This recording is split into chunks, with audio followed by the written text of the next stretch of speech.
I'm going to go get my wines. Okay, go get your wines, and I will kick off our October virtual tasting. Thank you, everybody, for joining us once again this month. Very, very excited to have lots of guests with us today. Of course, we have Markus and Liz Bokisch, live and direct from Lodi. We're going to be here talking about their wines. We're also, she's not on the screen at the moment, but we have Allison has brought us a very special guest, which is award-winning wine writer Sandra Crittenden is joining us. Allison is crashing on her couch for a few days, so Sandra was nice enough to join us for this virtual tasting. And of course, as we mentioned just now, we have two birthdays being celebrated. Marcy Joe, happy birthday. Jerry, happy birthday. Both of you celebrating your 32nd birthdays. That's what we're going with as far as I know. So congratulations on those. And we have some weird numbered person, which is always fun. So hello, weird numbered person. I don't know who that is.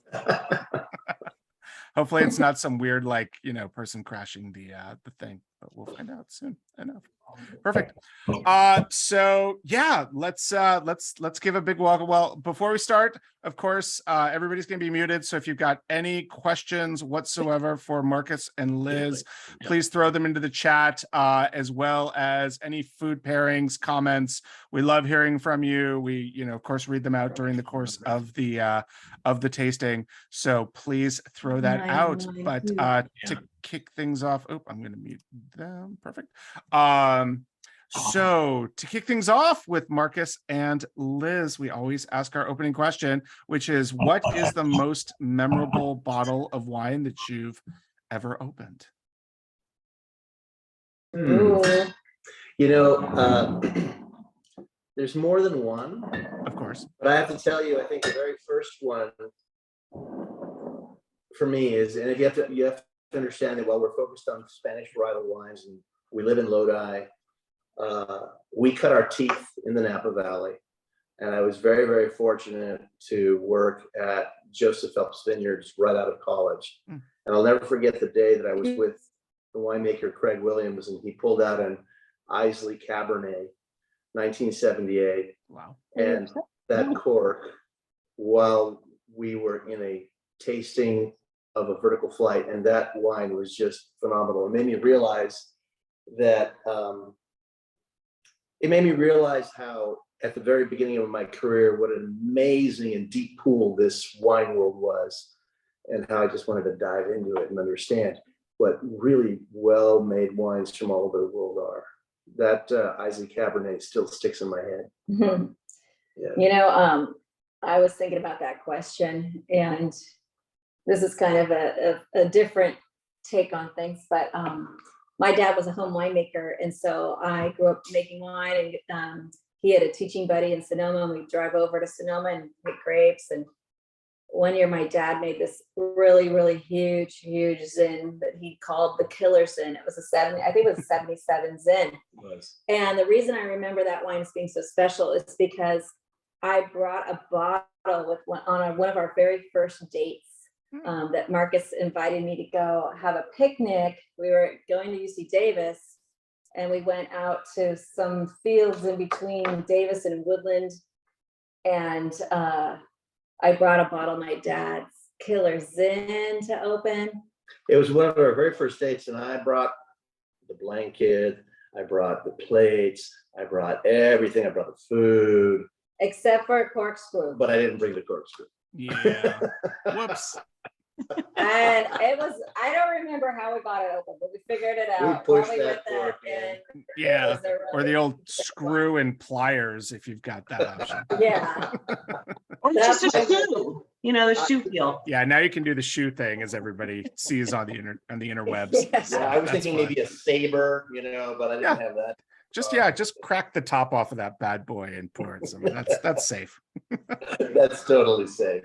Well, those are great bottles. Very, very cool stories. And we're gonna start everybody with the 2021 Albarino. That's gonna be the first wine we're tasting tonight. So if you haven't poured already, please put that into your glass. But Markus and Liz, let's kind of dive into your journey on wine. You've mentioned it now. Obviously, you have some familial background in wine, starting out of college. But what led you into the wine industry? What brought you here? And then, as we'll discuss later, what brought you to Spain? But let's start about what got you into the business.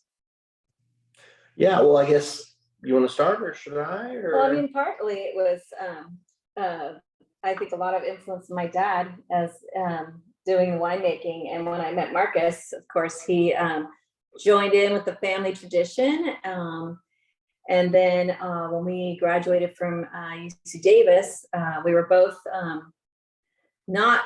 we weren't really sure what we were going to do. I had gotten a job teaching at Napa High School. And so you had gotten this job at Joseph Phelps. But a lot of that beginning for me was just a family tradition. But for you, you took that to the ultimate level. Well, if I was going to be in with my father-in-law, I had to show that I could be the source of really good fruit.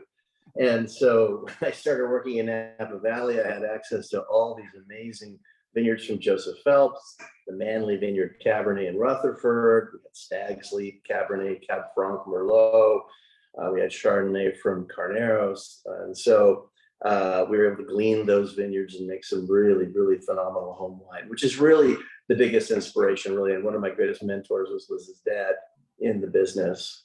So yeah, it was a wonderful thing. And he was always very supportive of us getting into the wine business, because in fact, when we met at Davis, neither one of us were slated in that direction at all. I mean, Liz, we met in our freshman year, but by the time we'd never dated until our senior year, and Liz already had accepted a job to go work as a teacher in Madrid, teaching English to business people. And I'd been studying plant science and tropical diseases and international ag development. And I was on the way to Guatemala with the Peace Corps.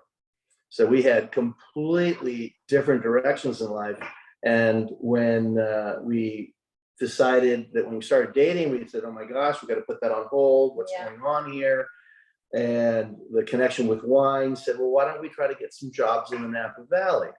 But we've always been lovers of wine from different angles. And that's where the possibility of actually making a living in the wine business really first arose. Nice. So, okay, I have to point this out, Liz. I do not know if you planned this intentionally, but the gray part of your sleeve is perfectly aligned with the wall of your red wall behind you. So it looks like the wall like perfectly cuts your sleeve. It's kind of a cool little visual trick there. Very, very neat. Well done. Yes. Excellent staging. Yes, nice. So interesting. So despite the family background, neither of you had an interest in wine. You didn't really go to Davis to study wine. It was more just the circumstances at the time, kind of being in Napa, your backgrounds, and said, hey, before we go off to the Peace Corps, before we start studying, let's go get some jobs in this area. Mm-hmm. Yeah, quite honestly, I never really, we grew up, since we emigrated to this country, I was a little boy when we got here. And my parents were sure that we'd always go back to Europe. So they sent my brother and I back to the family. We couldn't afford to all go back. So they sent my brother and I back to Spain every summer. And wine was, part of everything. Wine was at the lunch table and everyone had it. Nice. Diluted with a certain amount of water based on your age. Mm-hmm. And so, it was, and then I remember when we were kids, I would go with my uncle.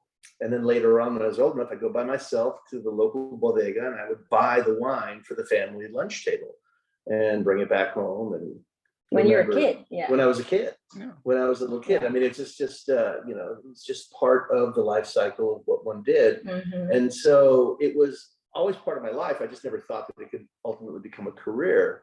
And then I meet Liz and her family. And here's this amazing man who back in 1976 or 77 was goaded by a good friend of his to take a class at UC Davis extension on how to make wine. And my father-in-law, ever since then, took on that tradition. And Liz and I have since started, of course, our winery and everything. Liz's brother is still carrying on the tradition of the family making home wine. Yeah, he is. And I remember when you were working at Joseph Phelps and I was teaching at Napa High School, And you would spend half your day sugar sampling in the morning, and you'd do the other half of the day doing pump overs in the winery side. And you know, this business really fit for you because of the vast amount of just the lifestyle experience, the plant science, the chemistry, the whole, there's so much to it that it really attracted you. But the best part about your years there at Phelps is that they let all the employees stop by the tasting room, any partially open wines, you could pick those up and bring them home. And we were drinking Isley Cab and Insignia with whatever we were making, you know, pasta or pizza or whatever we were eating at that time, you know, and our taste buds got programmed to having some really excellent wines with our daily meal. And that is very much in the line of the Spanish lifestyle. Yeah. Nice. But Bokisch is not a traditionally Spanish name, is it? Or No, so that's a good question. Bokisch is actually a German name of Czech origin. So there's these Germans called the Southern Germans, the Sudetendeutsch, that lived in the Czech lands for almost 1,000 years. And my family was of German ethnicity from that area.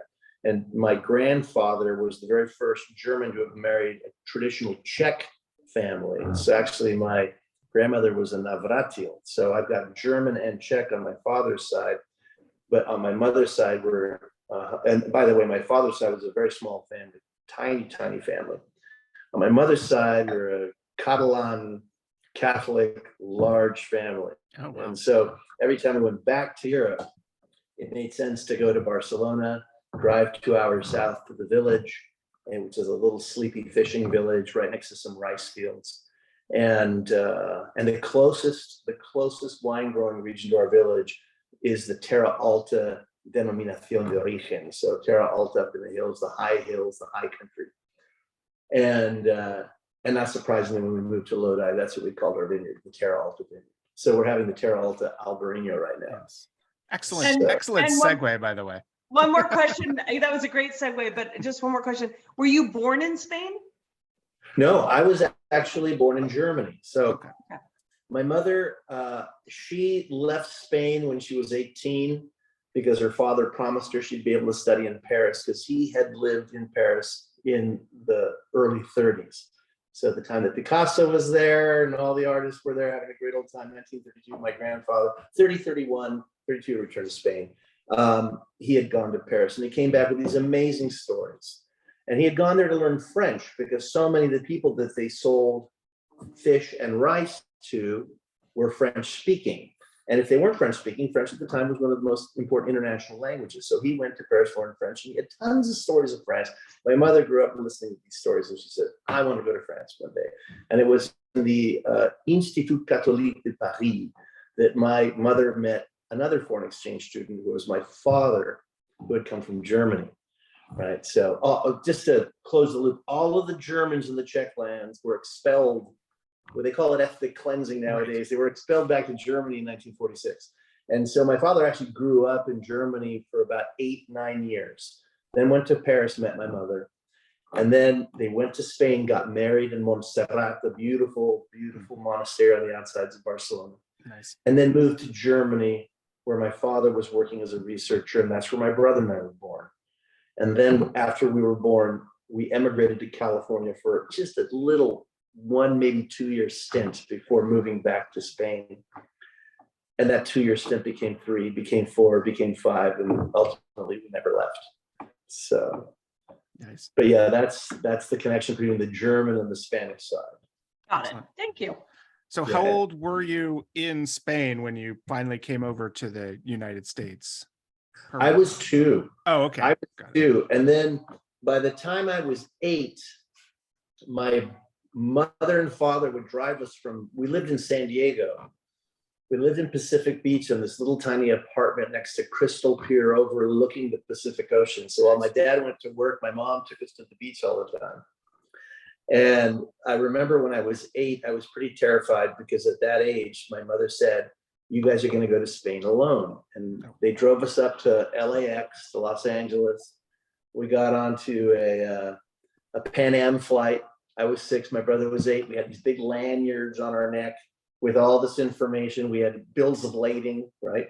And we were flown all the way to JFK in New York City, transferred to the TWA terminal, and then flew to Madrid, where my aunt picked us up. And we'd spend a week there with her before she put us back on to what they call the Puente Aéreo, or the aerial bridge that constantly flies to this day from Madrid to Barcelona on the hourly basis.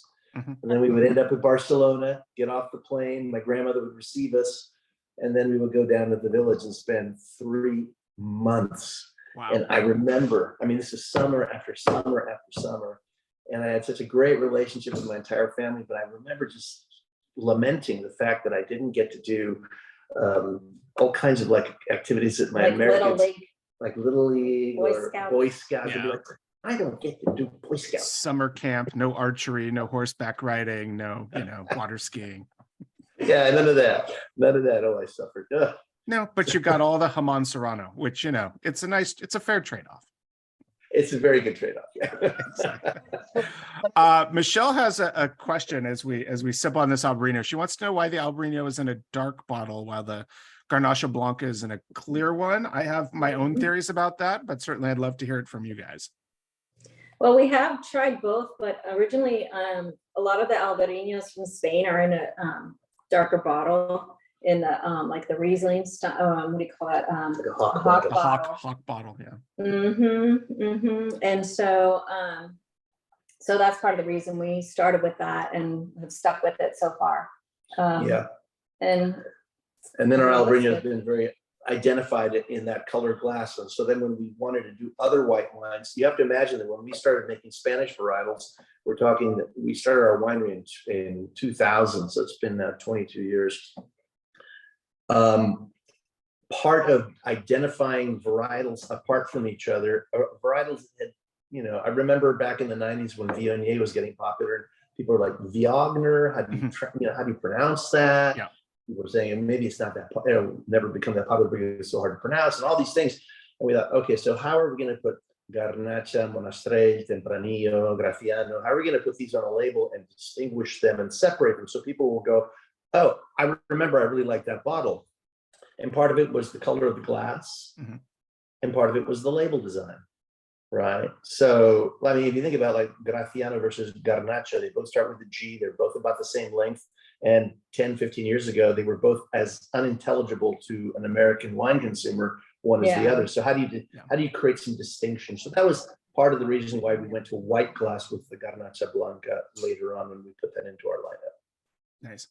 So I have to ask, chicken and egg, which came first, the idea to start your own winery or kind of your diaspora wanting to return to Spain and head back over there? Because I know that's part of your wine journey, was the two of you heading over to Spain and basically spending some time and making a life over there. yeah, I would say, I mean, definitely for me, it was the idea of going to Spain together was for me the number one thing. I had my heart set on doing that anyways, and I was learning Spanish, and I wanted to meet your family in Spain. And for me, I never thought that the wine business would be something that we could actually do as a career or something that we could make our own. And so while we were in Spain, and we spent some time after we were living there, traveling around France and Italy and going to the different wine regions. And we really fell in love with the vigneron concept of having your own small winery on the property, that you manage, and you're the grape grower, you're the winemaker, you have your tasting room. It's all under, on one little special place in the world and on this amazing planet. And that's for us where we really hold the idea that would be so cool to make our own wine from our own grapes, and so it was really Spain first for me. Was that the same for you? Yeah, I totally agree. I mean, initially, I also as an immigrant, I mean, Liz is 5th generation California. She's been here since, her family's been here since the Pioneering days. 70s. Yes. And so on my side, we've been here since the 1960s. My kids are 1st generation and 6th generation, right? So from my perspective, it's like, well, you don't just it takes a multi-generational effort to own a farm, right? So I didn't think that that was in my cards. And so, but after we had that experience, I remember we were traveling in our 67 split window bus that we had brought over to Europe. And we were in France tasting around, and I just, we had this epiphany. And we're like, oh my God, this is what we want to do. To make it truly our story and our identity involved doing it with Spanish varietals. Mm-hmm. And ironically, when I was working at Phelps, one of the things I was tasked with after the second year there was sourcing out phenomenal Rhone varietals up and down the state of California for what they used to own was their Vin de Mistral program. And so I, was going on, driving around everywhere looking for these grapes that later on I became very aware of as being many originating in Spain, like Carignan, which is Mazuelo, or Grenache, which is Garnacha, or Movedra, which is Monastrell, right? So there was this kind of another epiphany. It's like, in fact, all these wonderful French varieties that Liz and I love, so many of them that found their home in the south of France and can today be traced all the way from northern Spain, south of France, Sardinia, before France was even France or Spain was even Spain. Yeah. Back when the Phoenicians were basically bringing grapes around the Mediterranean and selling and dropping and all sorts of things. Yes. Exactly. Yeah. And so that we realized that's our story. And so how do we knit these two worlds together? How do we bring California and Spain together? And we shared that goal. And it was just really, it's been really a wonderful, wonderful venture. Nice. How hard is it to get a van from the US over to Europe? Not hard at all. Okay.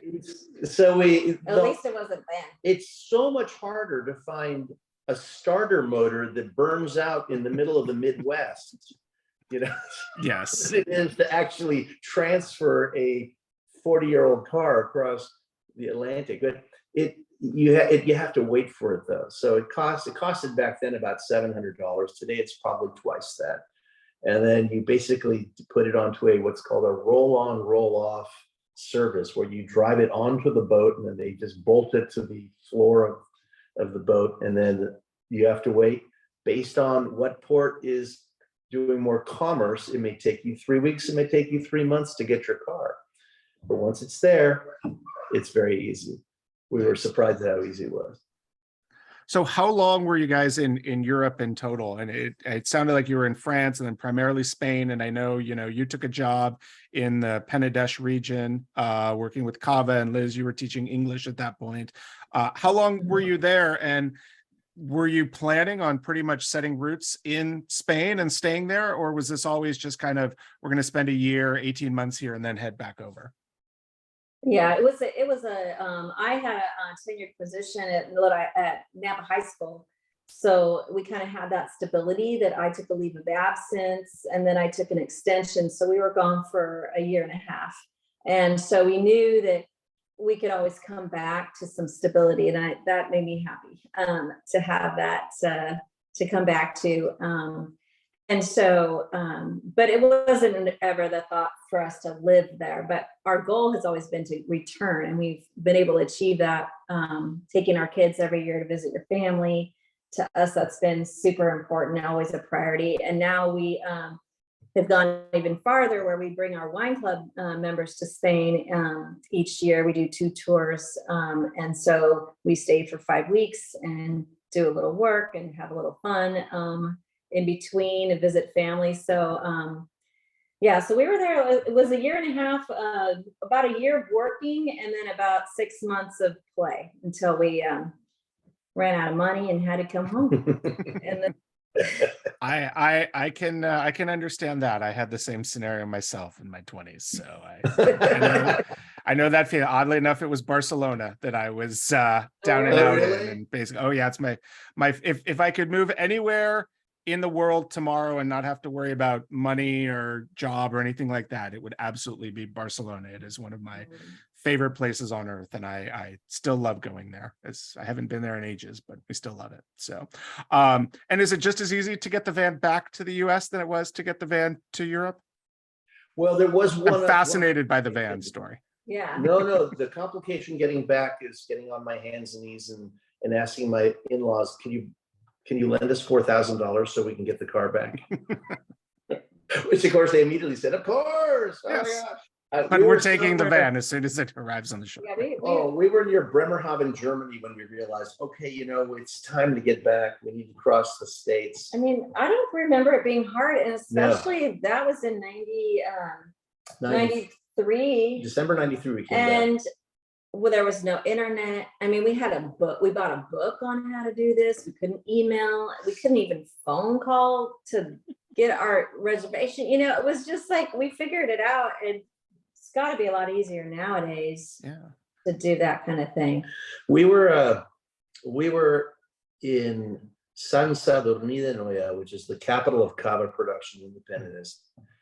And the folks, and I received a letter from Aaron Jordan, and he says, hey, because he was a contemporary of mine at Phelps, and he writes this letter and he goes, Marcus, I want to move to the Northern Rhone and I want to bring my car.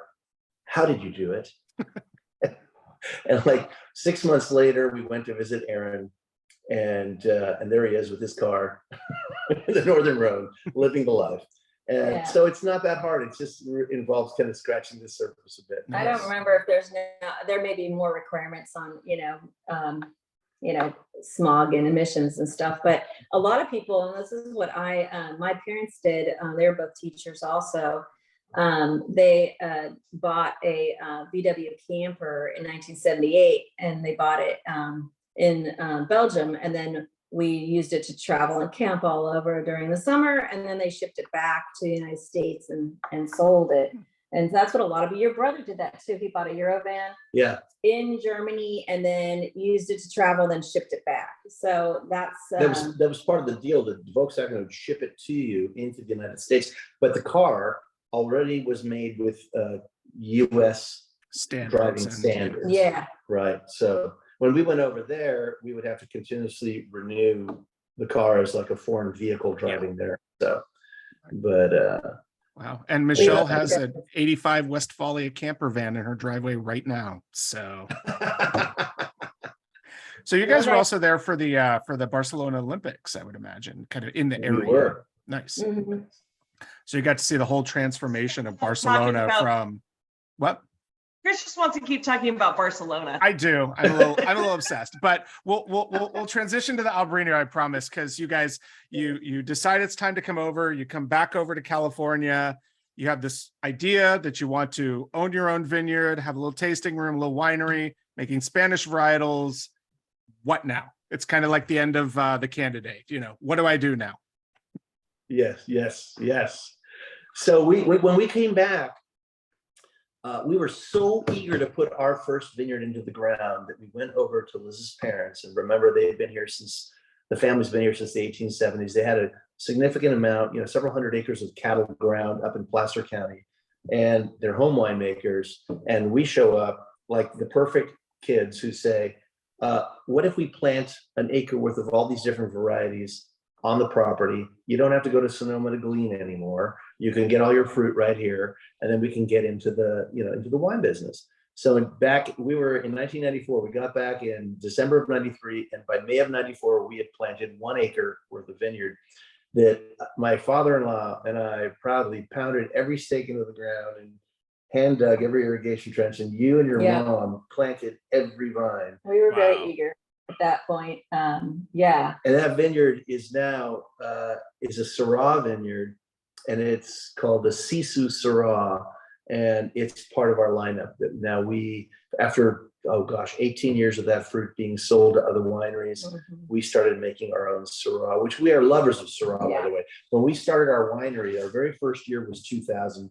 We imported all the budwood directly from Spain, all these Spanish varieties in 1999. Well, from 1999 to 2000, there's no way we're going to have any fruit. But we were so eager to start our very first wine that our very first vintage was Syrah. And then we never did it again for how many years? Almost 20 years. Yeah, until we had that vineyard. Yeah, and then in 2001, our Spanish varieties started kicking in. But I think that one of our biggest challenges, we were so excited about doing Spanish varieties, but there was nowhere to purchase Spanish grapes from Right. anywhere in California. So we really had to start from scratch. And that's Yeah. when Marcus had that experience looking for wine for the Le Mistral program, and knew that Lodi had an amazing climate and amazing soils, amazing diversity of the region. So that's where we really identified that Lodi would be a perfect place for these Spanish varieties to experiment. And so we had to, first start with buying the land and bringing over the budwoods and getting it disease tested. And it was a huge effort, and trying 1 acre each of our Albarino, Tempranillo, and Graciano. The Tempranillo we're going to try tonight comes from our mother block. And then from that 1 acre, we expanded once we had some confidence that this was a workable idea. Then we expanded out to our Terra Alta vineyard, which we have here, which is now our flagship Albarino, because we have more acres of it. And it definitely we do 4 different Albarinos. We have the Terra Alta, which we're having tonight, which is, I think, the most Spanish you get the aromatics and the crisp acidity and all the flavors you guys are getting. When you head back towards our mother block, it's sandy loam. It's going to be more fertile, and you get a little more tropicalness. We have another vineyard that we do in the Delta. Even as you get farther into these soils, these PD loam soils, they get even more tropical. And then we also started doing a sparkling of this guy right here that we're having tonight, which is the Albarino, which is outstanding as well. Nice. Yeah. It has the acidity, everything you were saying, but it has a lot of texture, a lot of creaminess in the palate. I'm wondering, is it all stainless steel, or are you doing any cement or lees stirring, or what is it that gives it its richness and kind of the center of the palate? I think that's a little bit of the California sun, because we, if anything, are trying to make wines that would be almost indistinguishable with their counterparts from where they come. And the budwood that we have here for this Albarino, we collected in Rías Baixas in Galicia. We selected it from vineyards that obviously produce really high quality fruit. The soils are granitic in nature over there. Their pHs are relatively acidic, old, weathered soils. So when we first planted the Albarino in our mother block, as soon as we located a site that we thought would be more appropriate to it, we planted it in the Terra Alta, which from a soils point of view is extremely similar to what you would find in Rías Baixas. It's 100% Albarino. There is nothing else but 100% Terra Alta Albarino in this 21, and we try to do that with every vintage. There's no malolactic. It's 100% primary fermentation, stainless steel. We are going to begin playing around with cement ferments, but we do a little bit of lees stirring, which is where you get a little bit of that textural quality. And then from a citrus point of view, you'll get hints of kind of like orange fruit, like tangerine, which is a little odd for Galicia. In our best of years, we tend to get this like grapefruit rind and lemon, but often that's the California sun-kissed aspect to it, I believe, is you get some sweeter citrus notes to it. It is really fun to try all 3 side by side. The Albarino from our mother block, we put it on some neutral oak, so to accentuate the characters that come out of there. So it's a really fun blind tasting, or just a side by side for all 3. You really get to taste terroir in the glass. Yeah. And you get those amazing kind of Rías Baixas notes on it. You get that sort of briny salinity. You get that nice lemon, that cutting acidity to it. It's very fresh and clean, but Allison's right. I mean, there's definitely a rich texture. And even on the nose, the first time I smelled this, I almost thought there was just a little hint of oak to it. And obviously there's not, but I think that's just part of that, like you were saying, that fresh squeezed tangerine note that just sort of pops, maybe that little sweetness that comes from it. Michelle wants to know a little bit more about the lemon lime versus grapefruit notes on it, and how, I don't know if you want to, how you differentiate those, or, you know, just why this grape has developed those unique flavors. Yeah, that's interesting. I think that with, you know, the Albarinos from Rias Baixas, you tend to get this really beautiful citrus component. You tend to get this very kind of lemony, so a little bit of lime, and then that almost aspirin bitterness in the rind of a grapefruit, right? That's beautiful. We'll get that once every 4 years or so on average. It's a very hard thing to obtain. And for those people who just love to have a nice fresh glass of white wine, they typically go to our Las Cerezas vineyard or another vineyard that is not traditionally Albarino like this one is. We again tend to get sweeter citrus, which is kind of like a dead ringer giveaway that this is not Rias Baixas. We also are in a warmer climate for Albarino. You know, a lot of the varieties that we do are Mediterranean based. Albarino is a Galician, northwestern Spain, right on the Atlantic. Yeah. You don't know that proximity to the coast that they have with the fog and the heavy breezes coming off the Sargasso Sea out there. Yeah. And so one of the problems that we had, one of the challenges, if I may, that we had when we started doing Albarino in California was, like today, if you decided I'm going to make an Albarino in Lodi, you've got 15 producers that are making Albarino. Lodi also is a very open community. Everyone will share every secret with you. Back when we started, we had nowhere to go. And so we looked at Chardonnay and said, okay, when I started in this business, you'd pick Chardonnay at about 22.5 bricks. By the time you were in the early 90s, people were pushing it to get to 23.5, 24 bricks. You're getting these hugely alcoholic white wines. We thought, well, let's just make it Albarino in more of a Chardonnay type style to see what happens. Bear in mind, Chardonnay is also a cool climate variety from Burgundy, and it's had tremendous success in California.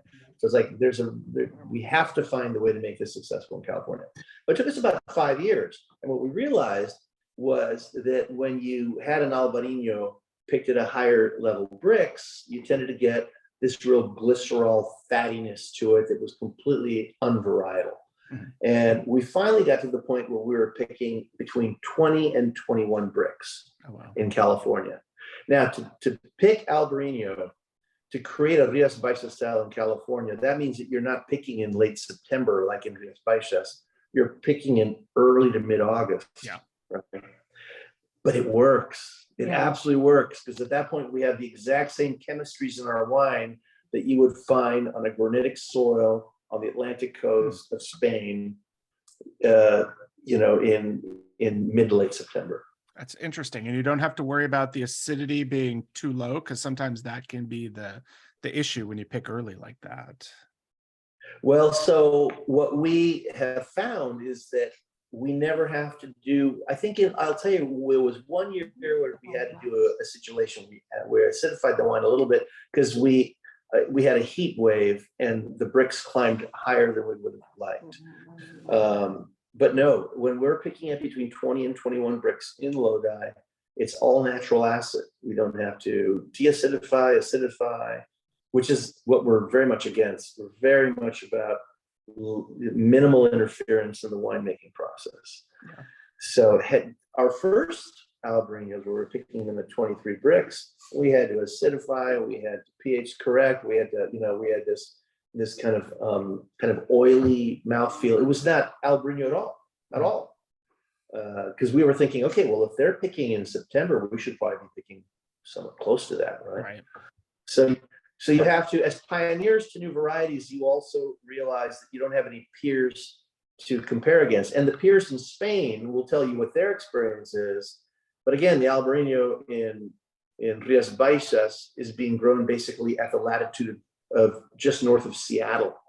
It's manzanas y naranjos, basically. Yes. You know, Albarino, I think, is just so appealing, and people are so excited to have something that has a lot more aromatics to it for a white that's not so heavy like a Chardonnay, but not as linear as a Sauv Blanc. And it's really a crowd pleaser. And it's gotten so popular in our region. We just actually got notification that Decanter magazine is going to do an Albarino feature for everything but no Spain or no Portugal. You can't have any Spanish and Portuguese wines in the category. And we're like, wow, that must be Albarino's taking flight into a lot of other places in the world. Well, And so it's here to stay. Yeah, I was going to say, to me, it's one of the more amazing success stories I've seen over the last, 10, 15 years in the wine world, where, back in even right around 2000, when you guys were doing it, there was very little of it planted. It was not a white grape you saw. And now, you can go from Mendocino all the way down to Temecula, and you're going to find people doing Albarino. It seems like it's planted all throughout California, and it's quickly kind of rising up the chart. It feels like every year in terms of widely planted, more producers producing it. Have you guys, obviously you've seen that in Lodi, but have you seen that? And does that lead to some challenges, since you guys were clearly one of the progenitors there, or is it, a chance for you really to be at the forefront of this movement? I think for us, it's,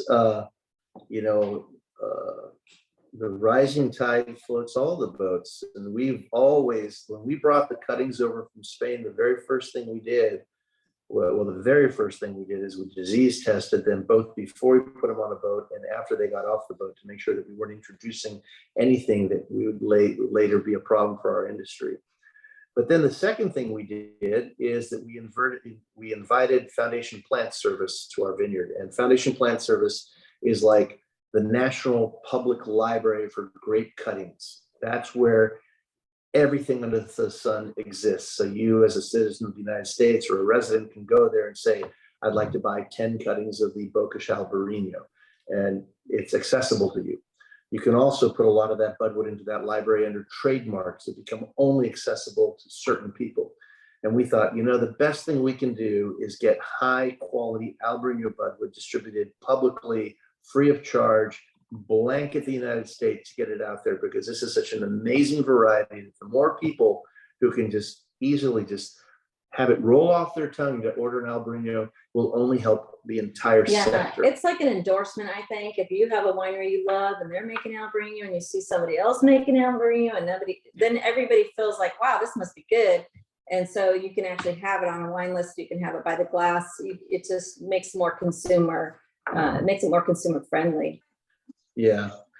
And seeing all these new varieties come in has changed the nature of a wine list. Yeah. So it's not, California Chardonnay. It's like, interesting, vibrant whites, right? And regardless of where they're from. Yeah, on the other white list, you no longer just see like Pinot Grigio and Riesling and Gewürztraminer, which is nice. So, Allison, I know you had a question. Yeah, no, I didn't know if my sound was working. No, I just think what you were saying, Chris, when it's all over, I mean, I know that these warmer regions, Lodi is a typically warmer region, Temecula, I see Albarino growing more. Sandra said a little is starting here in Texas. And I think what you were saying, that it offers something for people maybe who want something different from Chardonnay or the linear. I think Albarino has this beautiful texture. It's got more than just linear acidity. It's got all the fresh acidity, but it's a lingering finish on the palate. It stays with you. And I think it adds a little bit more than maybe, people who are used to Sauvignon Blanc or Pinot Grigio and lighter, but don't want to go into rounder, bigger style white wines. Right. Yeah, they don't want the grassy Sauvignon Blanc, or the big round oaky Chardonnay. It gives them that alternative for something a little more acid driven, but with body, as Michelle was saying, this has, more body than other Albarinos she'd had, and a little bit of texture. And I know here in Paso, we have some winemakers who are experimenting with things like acacia wood on their Albarinos, just doing some really unique things. Like you were saying, you're going to do some concrete fermenting to try to add some body to it. Yeah, we've tried acacia wood on our Verdejo, and that's much more typical in Spain, is to use acacia wood on Verdejo. And what we found was that 2 and 3 and 4 and 5-year-old acacia wood barrels are phenomenal for aging, incredible. but in their first year, they strip out a lot of very interesting aromatics. So we haven't been able to figure out exactly how to incorporate more acacia into our program, because clearly, you know, it's a very tight market to buy second and third-year-old acacia barrels. Yeah. We have to do that in-house. You really can't go on eBay and find those guys. You can't kick on eBay. One more thing I was going to mention about Albarino and its success story is that even the French have now adopted it as a variety to use in Bordeaux, right? Yeah, you know, it's a global warming story, Yeah. right? Or I like to call it more global disruption. But you know, as areas get warmer, then you know you want to have varieties that can retain their acidity, like Albarino does. Right. And in an area where you define yourself by your regional name, like Bordeaux, then it doesn't really quite matter what the white variety is, as long as it is true to a Bordeaux style. And I wonder what's going to happen in California, where we've been so successful at defining ourselves by the variety known in a region, like, you know, Napa Cabernet. Right. You know, it's like, it's going to be harder to move away from certain varieties that define the region, as opposed to regions that are defined by their regional name. I met a number of producers from Napa down south to Temecula that would love to hang their hat on Vermentino, Albarino, and Verdeo, and just forget Sauvignon Blanc and Chardonnay. They're done. They just, because these are grapes that just shine. The acidity, they deal with the heat, and they're just beautiful. It's just, we've got to, you know, drag the consumers along to it and kind of hand sell and educate, because unfortunately they're just, Albarino is one of those cases where the grape has really become top of mind. It's been, you know, almost this organic grassroots movement. And I can't even find a single source other than you guys, who's kind of led people there. But, you know, these others, I think, can be the same way. You know, Verdejo can be a little bit more difficult. It can oxidize pretty quickly as a grape. It has to be a little more nurtured, I guess, in the picking stage. But it's still very interesting. So we always love to talk about the food pairings to pair with this wine, and we're a little over on this one. That's okay. We'll move on to the next one in a second. But having just come from, you know, East Coast beach town, Virginia Beach, I'm, you know, obviously oysters, you know, raw shucked oysters, peel and eat shrimp, crab cakes. I'm even thinking kind of fattier whitefish, like a nice flounder or some halibut would be fantastic with this. But what are some of the other food pairings that you normally recommend with this? I don't need anything with this wine. that works too. I think, yeah, it really is the quintessential seafood fish. It really handles all of those things so beautiful. And you can also, you know, move into the poultry range as well. But it thrives with that, you know, a nice a clam pasta would be really good as well. Yeah. I had these croquettes last night that were, I guess, like Parmesan and beautiful croquettes. And I could see the acidity just kind of matching with the creaminess, but also kind of balancing the fried part and standing up to it. Yeah. And our resident vegans aren't here, which is, you know, what on the East Coast they refer to vegans as. But sticking with the Spanish idea, I could see like white asparagus going really, really well with this. You know, kind of not as heavy and grassy as a regular asparagus, but like a nice white asparagus, even with a little bit of a romesco sauce on top of it. I think that spiciness and the nuts in it this would be an interesting pairing with something like that. Absolutely. A salad with some, you know, well, you can't have shaved manchego if it's vegan, but you know, with this, I'm sure there's a vegan manchego out there somewhere. Miyoko must. There's gotta be, you know, with some nuts. I mean, this goes so well just with the tapas. That's why it's just so popular in Spain. You know, you can nibble on some salty olives and some almonds and a little slice of cheese or some, you know, a little bit of jamón serrano, and it's all you really want is right here. Yeah, and I agree, Michelle. You can take this wine to any mediocre fish dinner and make it better. So you take this to H Salt or Long John Silver's, and suddenly you're, you know, having a gourmet meal right there. So let's on that note, let's move on to the 2021 Garnacha Blanca. So an interesting grape that I think it's almost the Spanish version of this. And obviously it's a grape rooted in Spain, origins in Spain, but has kind of made its way over to France, at least here in California. You know, most people know this as Grenache Blanc, know more of the French style version of it, or the French grape version. But you guys, you know, your cuttings are from Spain. So and again, even in Spain, Garnacha Blanca is a bit of a rarity, certainly compared to other Garnacha and even Albarino there. So what made you want to bring this grape over? Where did you find it was a part of that budwood that you brought over? And, you know, what was the inspiration to plant it? Well, the inspiration for the Garnacha Blanca was a very simple one, and that is that the vast majority, 70% of the Terra Alta Denominación de Origen, the AVA, is planted to Garnacha Blanca. And it is really the heart of where the Grenache Blanc, Garnacha Blanca, is planted worldwide today. There's more hectares or acres of it there than anywhere else.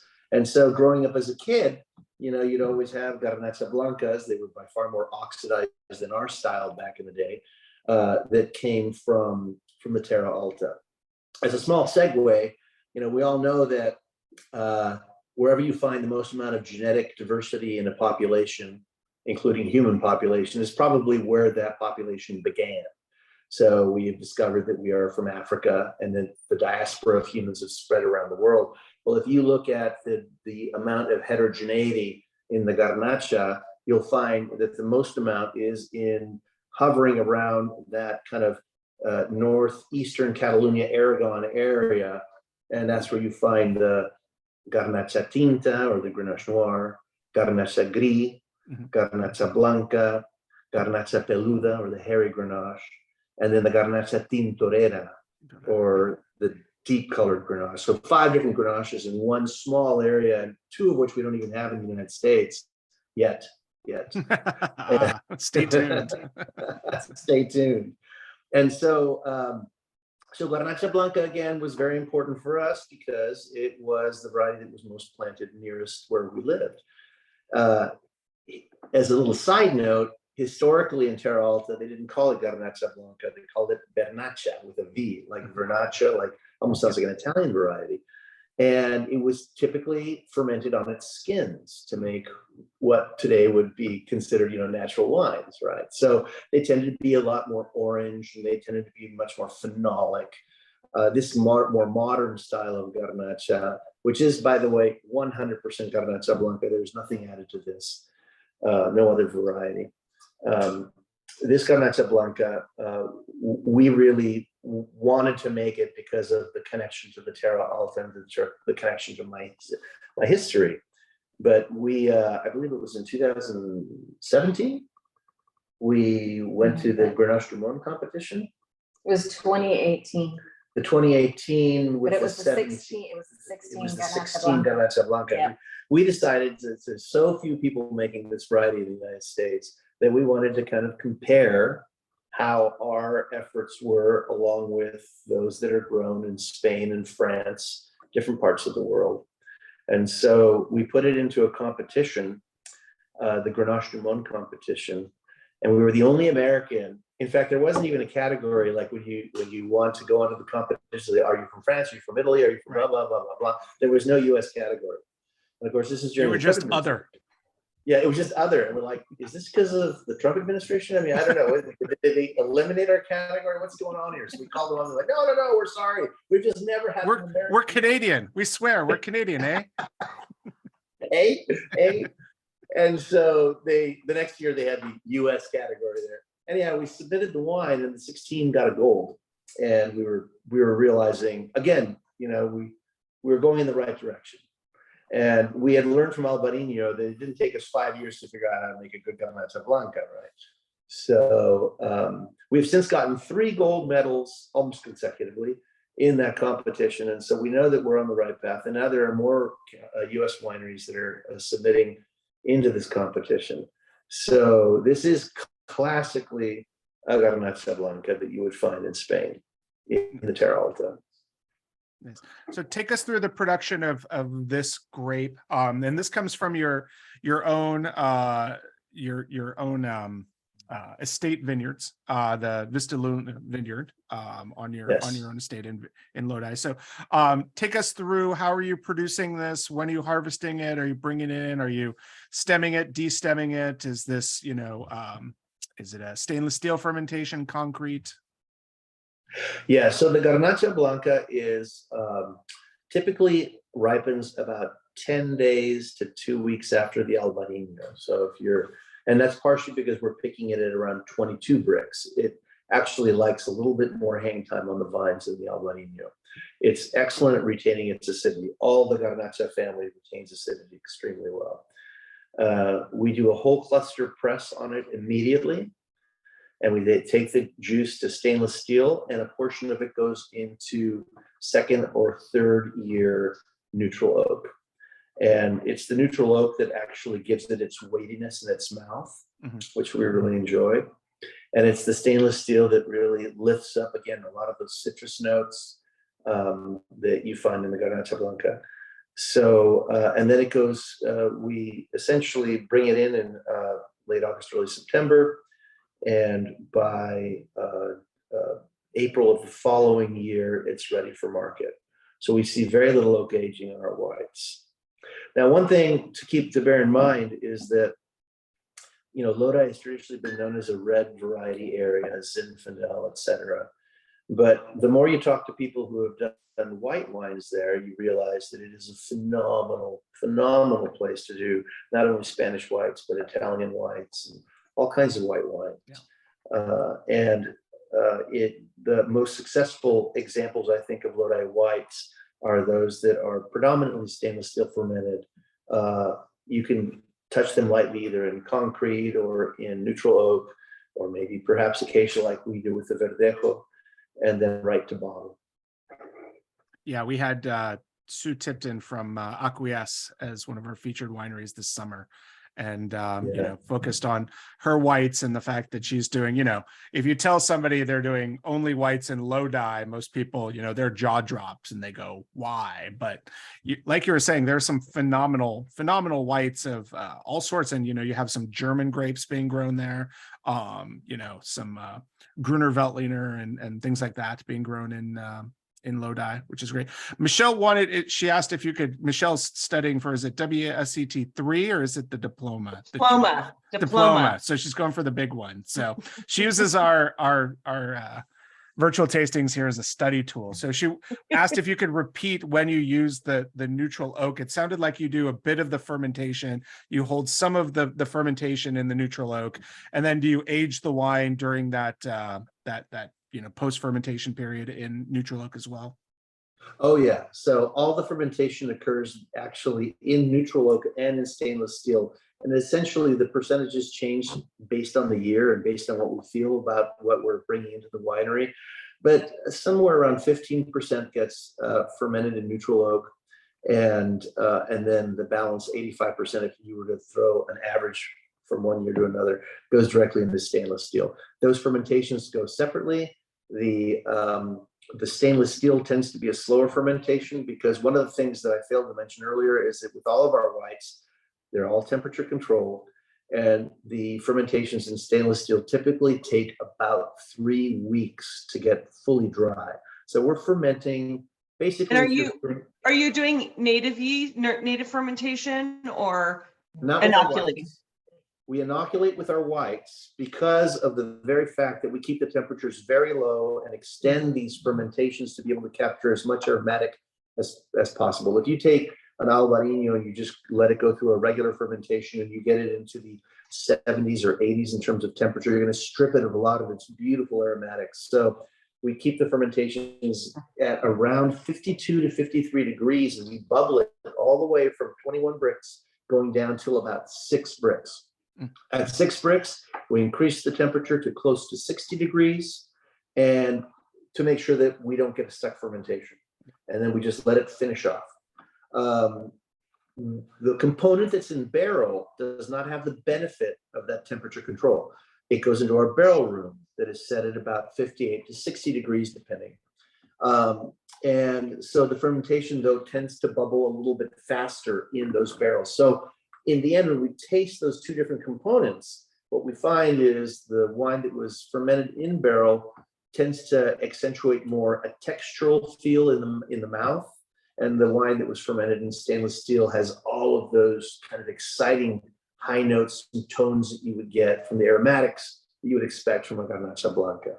And then it's just judicious blending to see how they come together to create exactly the feel that we want. So really your fermentation is slow and low, just like good Texas barbecue, right, Sandra? Slow and low. Slow and low, Yeah. exactly. Nice.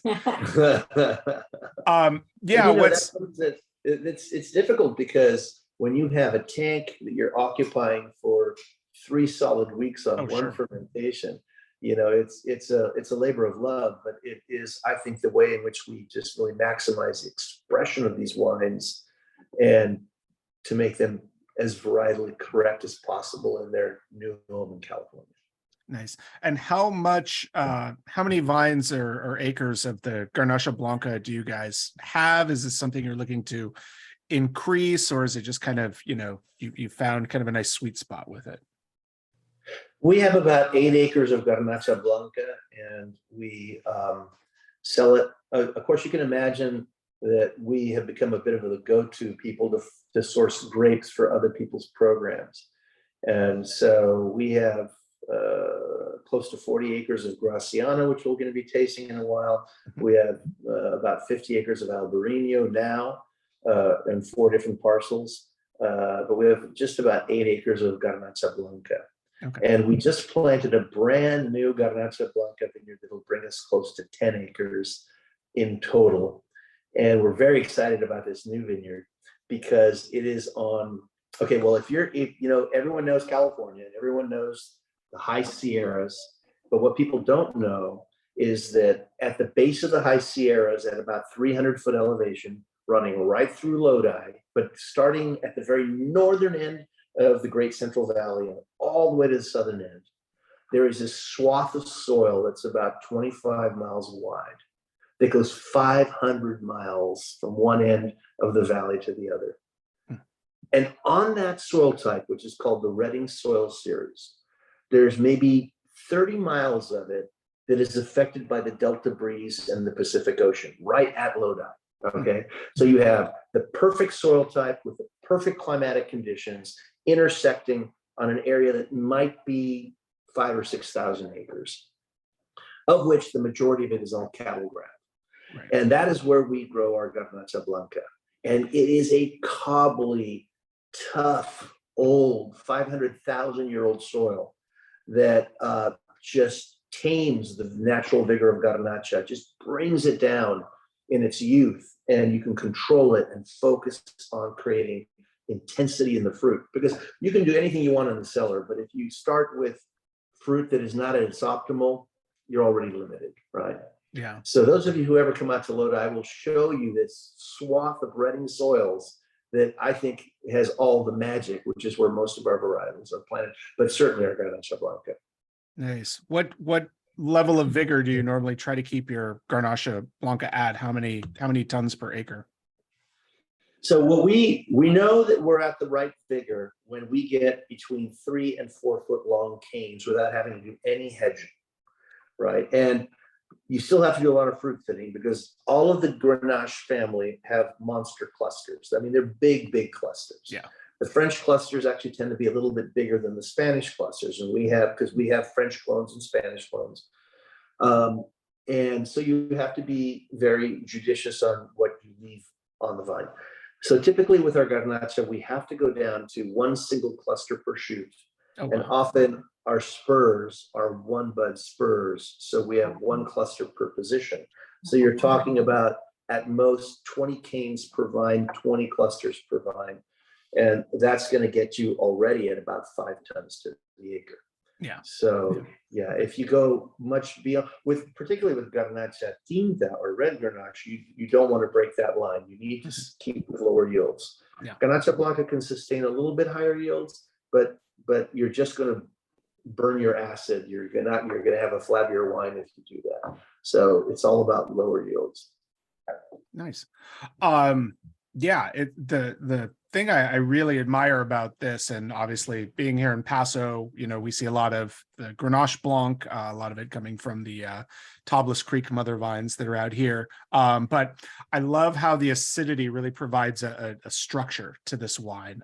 It doesn't have kind of the fullness and the richness. It's very tapered and lean in its structure, but at the same time, you get a lot of that kind of very mild stone fruit, almost like a little bit of an applesauce kind of flavored to it, like not overly sweet, but not too tart either, just really nice and mellow, which is, it really makes it beautiful. And you keep that minerality, which I find is so important and such a telltale sign of good Grenache Blanc and Garnacha Blanca. Well, thank you. Yeah, it's beautiful. So Red time? what was that? Oh, never mind. I I'm was ready just- for red. I'm excited. I know. I was just gonna say food pairings with this one. What do you guys normally would pair with something like this? Well, this is, I think, really lends itself for I love to have like a cooked whole roasted chicken, or maybe with some grilled. I'm thinking about grilled peaches or some apricot compote to go with that. Or if I'm gonna go for fish tacos, I'm looking for like that mango fruit salsa or with any kind of seared fish with that, because it has a beautiful amount of fruit in the wine as well. So this is where you can get a little fruity tooty on your with your pork loin or anything, and with that applesauce, like you're saying, pork loin or pork with applesauce on this would be just beautiful. Yeah, I was definitely going to lean into the pork side of things, and I could even see keeping the barbecue motif going, which we're clearly going to. Like some good pulled pork with a little bit of that smoky texture to it, I think would be phenomenal. But even just a nice pork tenderloin or some pork chops with a very simple like butter reduction sauce on this would be beautiful. Stacey's tasting some pear. Michelle's saying green salad with apples, walnuts, and an apple cider vinegar. So we got lots of options with this one, but I think, yeah, pork, anything that would pair nicely with apples would go really well with this. Even like a turkey and brie sandwich would be really, really lovely, because it provides a little bit of that acidity that goes with such earthier things. All right, Allison wants red wine, so we're going to move on to red wine for Allison. Well, I did get a note that Jerry skipped ahead, and she's like loving the Tempranillo, so I'm really eager to try it. Well, Jerry's always been ahead of her class, so she's in the accelerated program. So beautiful.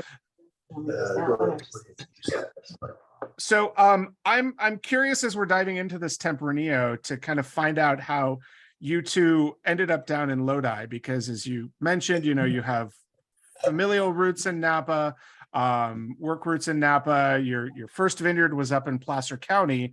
So how did Lodi come into play here? Lodi is what I mentioned.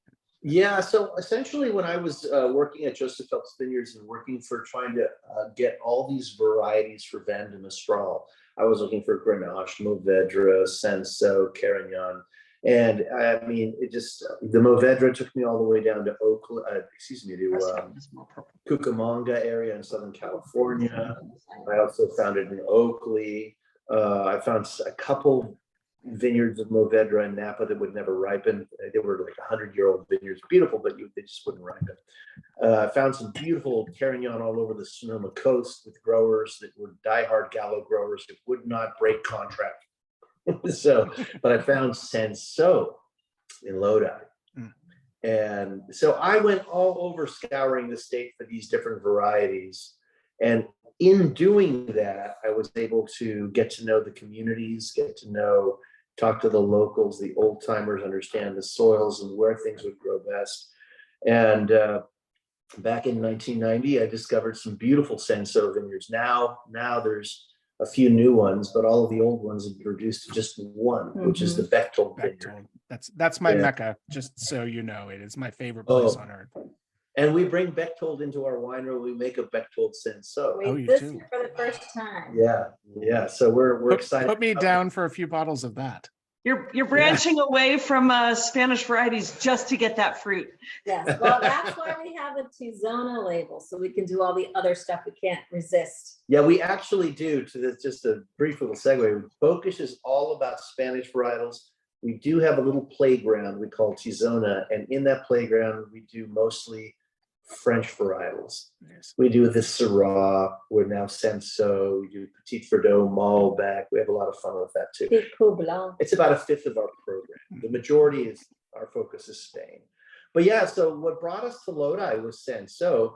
And then when I started looking around and I ended up kicking around the Eastern Hills, I knew that I was looking for soils that would work well with Spanish varietals. Well, again, for the most part, dry farm vines, highly vigorous when put under drip irrigation. So I was looking for bringing Spanish high vigor varietals under a dry farm situation into California, and I needed to find some really, really tough soils in an area that has no seasonal rainfall.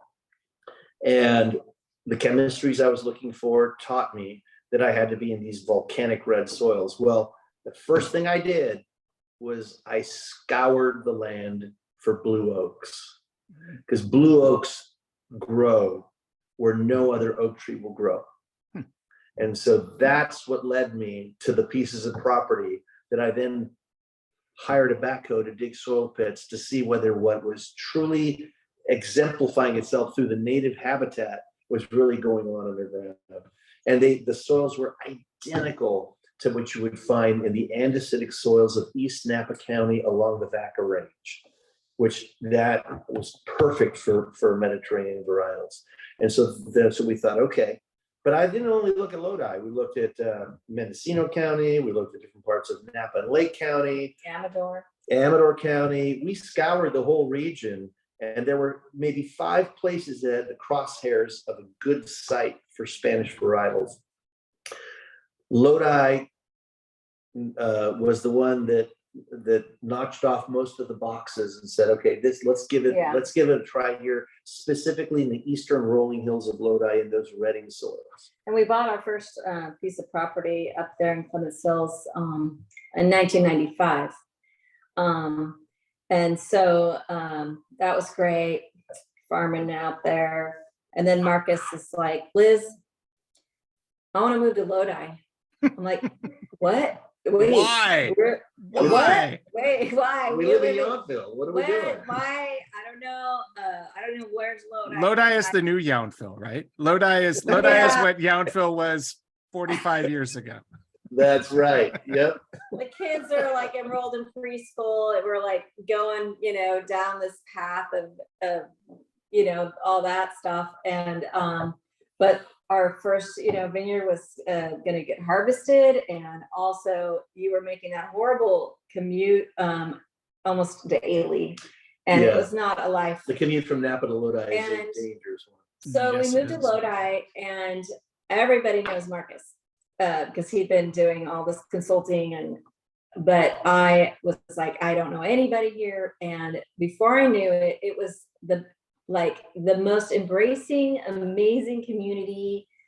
Everybody calls you honey or this or that. You go, everybody knows each other. It's this really amazing, embracive, even though for all the old timers that are here, the amount of just pure love that we were given by everybody, it was just amazing. It was the best decision we ever made. I love the community here. It's just very, everybody's really excited and proud to see the progress and to be the roots that have everybody's had here. And it's entrepreneurial. You can kind of carve your own place out here, and everybody's excited. Like you said, rising tides lift all boats. It's really the mantra out here. Yeah, here's a little example that kind of summarizes everything that Liz is saying.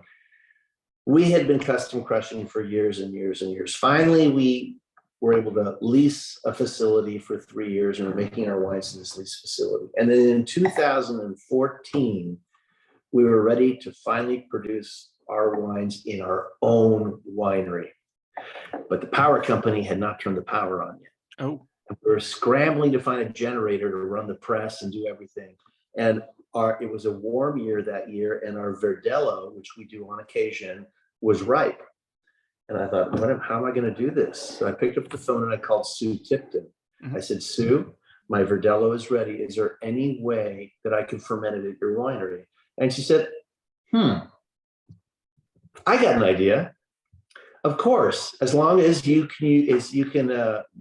harvest my Viognier and deliver it to my winery. I go, great, let's do it. And so our first Verdelho was actually fermented in her winery, with her learning how to do Verdelho from our winemaker Elise. And then 2 weeks later, I'm hauling the Viognier to her winery using my bins, my trailers. That's Lodi. Yeah. Everybody's constantly just helping each other out for the common good. It's really a unique place. Not surprisingly, Lodi back in 1990 was the very first place in California that established a wine grape commission, where its 650 wine growing families would self-tax each other for the benefit of creating the very first sustainable farming book in the Lodi rules and marketing its fruit to the outer world. So it's just a very progressive community at the same time. In the time that we've been in Lodi, it really went from a grape growing community. It used to be a wine growing community back pre-prohibition. And it went from a grape growing community to truly having a wine grape growing culture. And now, I don't care if it's Michael David or Mettler Family Farms, or all of the younger generation are now studied through San Luis Obispo, Fresno, or Davis through the viticulture and enology programs. It's very exciting to see the depth of the younger generation that is not having to go to some other outside place to have a job in the wine business, but they're staying at home and building Lodi. I would suggest if any of you haven't been here, you really need to come and check out the region. There's 85 wineries to visit. When you see limos in Lodi, you think that changed a little bit. Just stay at Wine and Roses, because unfortunately the next nicest hotel is like the Hampton Inn, from what I remember. That's the one thing that was kind of missing there was nice hotels. Yeah, That's true. That is true. I will say one nice thing about Lodi is that, if you go to the Penedès, or if you go to Sonoma, or if you go to Napa, the over 50% of all either wineries or vineyards are controlled now corporately. And that's just the reality of consolidation that's happened in every business. It's the co-op model that they have in a lot of those places. Mhm.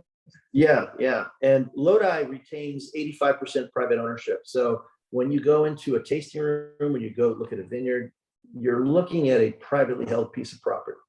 And there's only one area within the Lodi 7 sub-AVAs, which is the Borden Ranch, that is almost entirely winery controlled. That's it. The other 6 AVAs are all family controlled. And so it's a different experience. It's like going back to when I was working in Napa back in 1989, 1991, right? It's the same kind of a feeling there. Yeah. So. Well, also, I would say that Lodi is also home to some of the oldest vines in California, which makes it a really special place. And then, like you said, it's such a great place to visit because we forget there's this charming downtown. There's some great restaurants. It is much more, you may have to say the Hampton Inn, but it is more cosmopolitan, absolutely. But it is far more tourist friendly than a lot of people think if they haven't been. And I think it's a really special place. I agree with you. Mm-hmm. So go ahead, Marcus. Oh, no, go ahead. Oh, I was going to seg into the wine because, Tempranillo is a grape that I find there's a lot of misinformation about. I think there's a lot of people who think Tempranillo, they think Spain, they think it must be a warm weather grape. It's a grape that thrives in the heat. And while certainly it can do well, if you look at where it's grown in Rioja, it's higher elevation, it's in some cooler areas. What have you found with the Tempranillo that you've planted? So Tempranillo, its parents are very interesting. It comes from a dark grape that comes from the mountains of Aragon. That is almost, I think there's probably 5 hectares of it left. And then it comes, the mother is Albio Blanco, which is a variety from Madrid that's actually quite well known for making kind of normal wines. Although now some people are really trying to throw their good viticulture and enology and try to make something unique about El Rio Blanco. It would certainly be a variety that I would want to study in our lineup. But out of the marriage of those two varieties somewhere in the 16th century, suddenly Tempranillo emerges in the Rioja, equidistant from the origin of the two parents. And you're absolutely right. It's a cool climate variety. It's grown in higher elevations, and it's been selected for its location.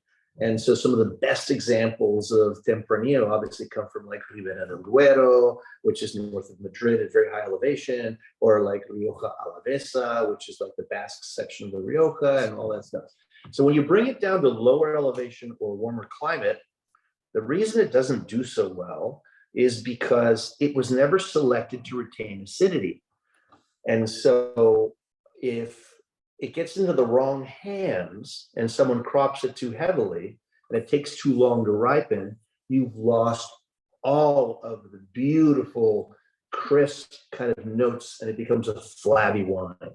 And that has everything to do with 500 years of selection to create a variety that does well in high elevations. Now, can you grow it in lower elevations? Absolutely.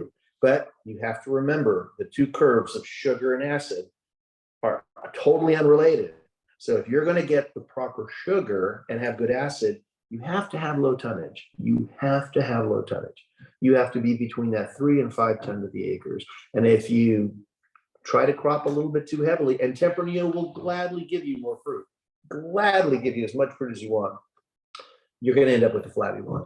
So again, the viticulture is very important here. We do not pick by sugar, we pick by pH. We are looking at the pH of that wine to determine and to inform us when is the best time to bring it in. Who else does that? High quality old vine Zin producers like Turley, right? The difference is that you can't find 100-year-old Tempranillo in California.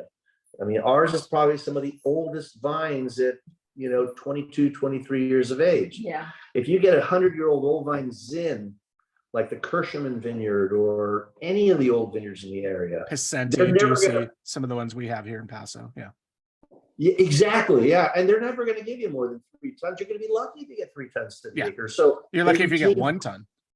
You'll be lucky if you get 1 ton. And so you have that beauty of retaining great acidity and great sweetness at the same time.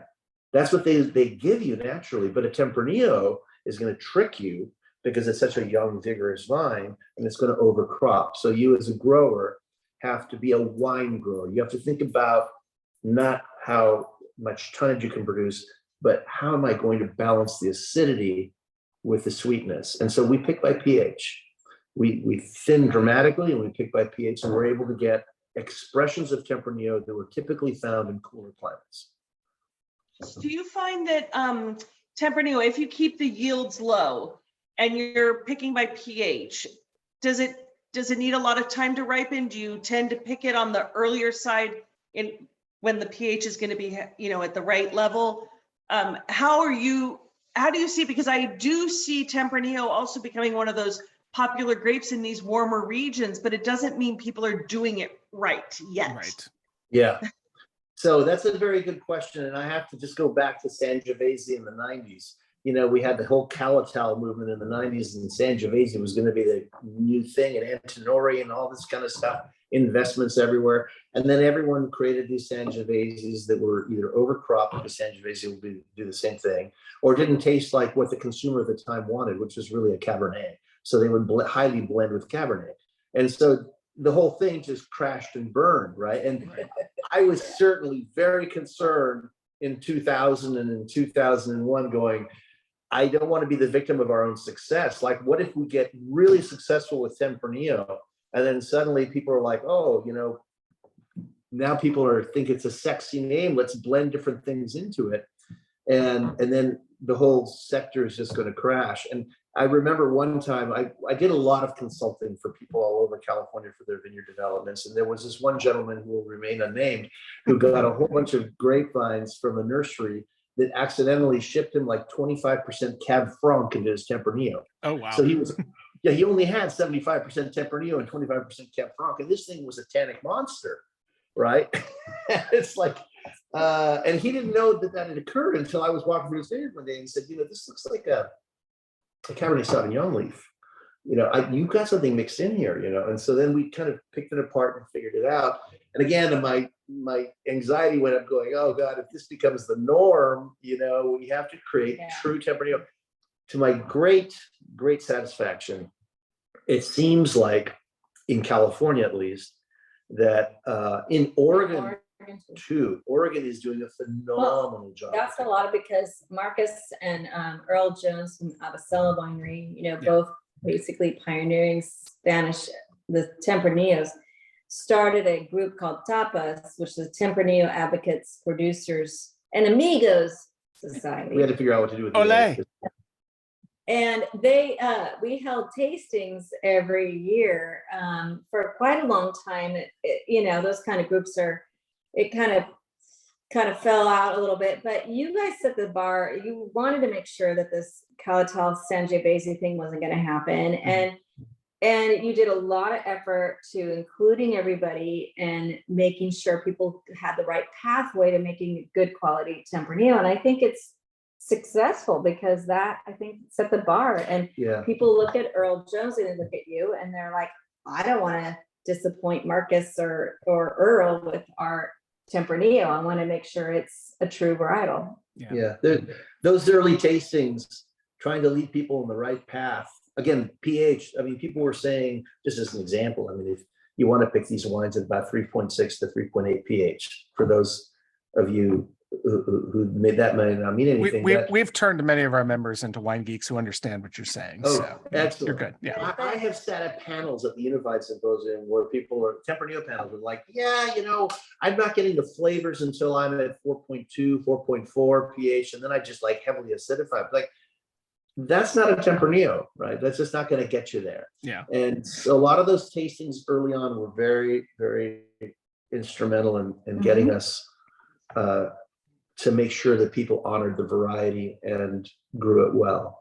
Yeah. And vinified it well. No, and it's interesting to say that because I remember here in Paso 10, 11 years ago, you started to see a lot of people producing with Tempranillo. And I had always felt like it was kind of the next big grape varietal in Paso that would, really start to thrive and you start to see a lot of people working with it. And like with the Calatal Sangiovese, it's just fallen off. And I can name on one hand the number of producers that are working with it. And I think part of it is that most people assumed, it's a warm weather varietal. We'll throw it on the east side in the sandier, loamier soil there. We'll pick it at, 25, 26 bricks, and it'll be like the cabs over there. It'll be super fruity and vigorous, and we'll just kind of mass produce it. And I think it backfired on a lot of people. Yeah. I agree. I absolutely agree. Yeah. And location. I remember 20 years ago tasting Gunlach Bunchu Tempranillo that was grown on Netherlands Road just south of the town of Sonoma in a region 1. Cold. And it was, the acidity was brilliant. The tannins were off the chart. It was not at all a Spanish Tempranillo, but you could see that it was thriving in a cooler climate that it just naturally tended towards. Because a cooler climate is not going to ripen as many tons. So it becomes a self-fulfilling prophecy of balance. Whereas, when you go to a warmer climate, you have to always be cognizant of your yields. So, and if you do it right, then it works beautifully. So, and I think this is a good example of that. So, yeah. And this Tempranillo is very surprising for me when I tasted it because it's so dry. I'm so used to, at least here in Paso Robles, having kind of Tempranillos on the fruitier side. You get more of that cherry note to them and more of the Crianza style. And this one is leaning much more heavily into Reserva, where it's a drier type of wine, very much European in its style. Takes almost a lot of the California elements stripped out of it because of the dryness, and that's a compliment. But it's unique. So how are you producing that? Obviously low yield, picking with the pH, and then what are you doing, on the crush pad and in the winery to create that? Yeah, so this is an interesting side note here, but all those old vines that grow in Lodi grow very close, very proximate to the center of the city of Lodi, right? They're around, they're very close to what was historically the oldest part of Lodi, that everyone thought had vigorous soils. Oh, big, sandy, deep loams. But in reality, a lot of those soils are from granite material that came down into the valley. The organic matter is extremely low. The nutrient content is extremely low. Even the soils are really young, they're pretty depleted. They were farmed because they were easily farmable. Instead of having cattle grazing the hills of Terra Alta, these were farmed melons, tomatoes, heavily farmed for 100 years that further depleted these soils. Now suddenly you put Tempranillo on them. And much to our surprise as well, the vigor wasn't excessive. We were really pleased. We obviously chose devigorating rootstock. We did everything right to make sure that we would have a balanced vine that wouldn't throw too much production. What we didn't expect was in the first 10 years of the life of this Las Cerezas estate, Tempranillo, the fruit tended to be much fruitier. But as the vines have gotten older, as they got into their 12th, 13th, 14th year, they have gotten to be more and more and more concentrated. And so this is kind of annoying to me, right? Because, if you're going to make a Gran Reserva in Spain, yeah, you have to be in the cellar for 5 years, you have to be in oak for at least 3 years. There's all these regulations, but there's this one little tiny regulation that in the Rioja is true, and that is that the vines have to be at least 40 years old. Okay. Well, I'm thinking, okay, that means that my first Gran Reserva, I'm going to be in my 90s. You'll be there. You'll be in the chair, just communicating to the kids. Here's how you make the Gran Reserva. Ruling. Exactly. By then we'll all be in the metaverse, so you'll just be a young floating head with no legs.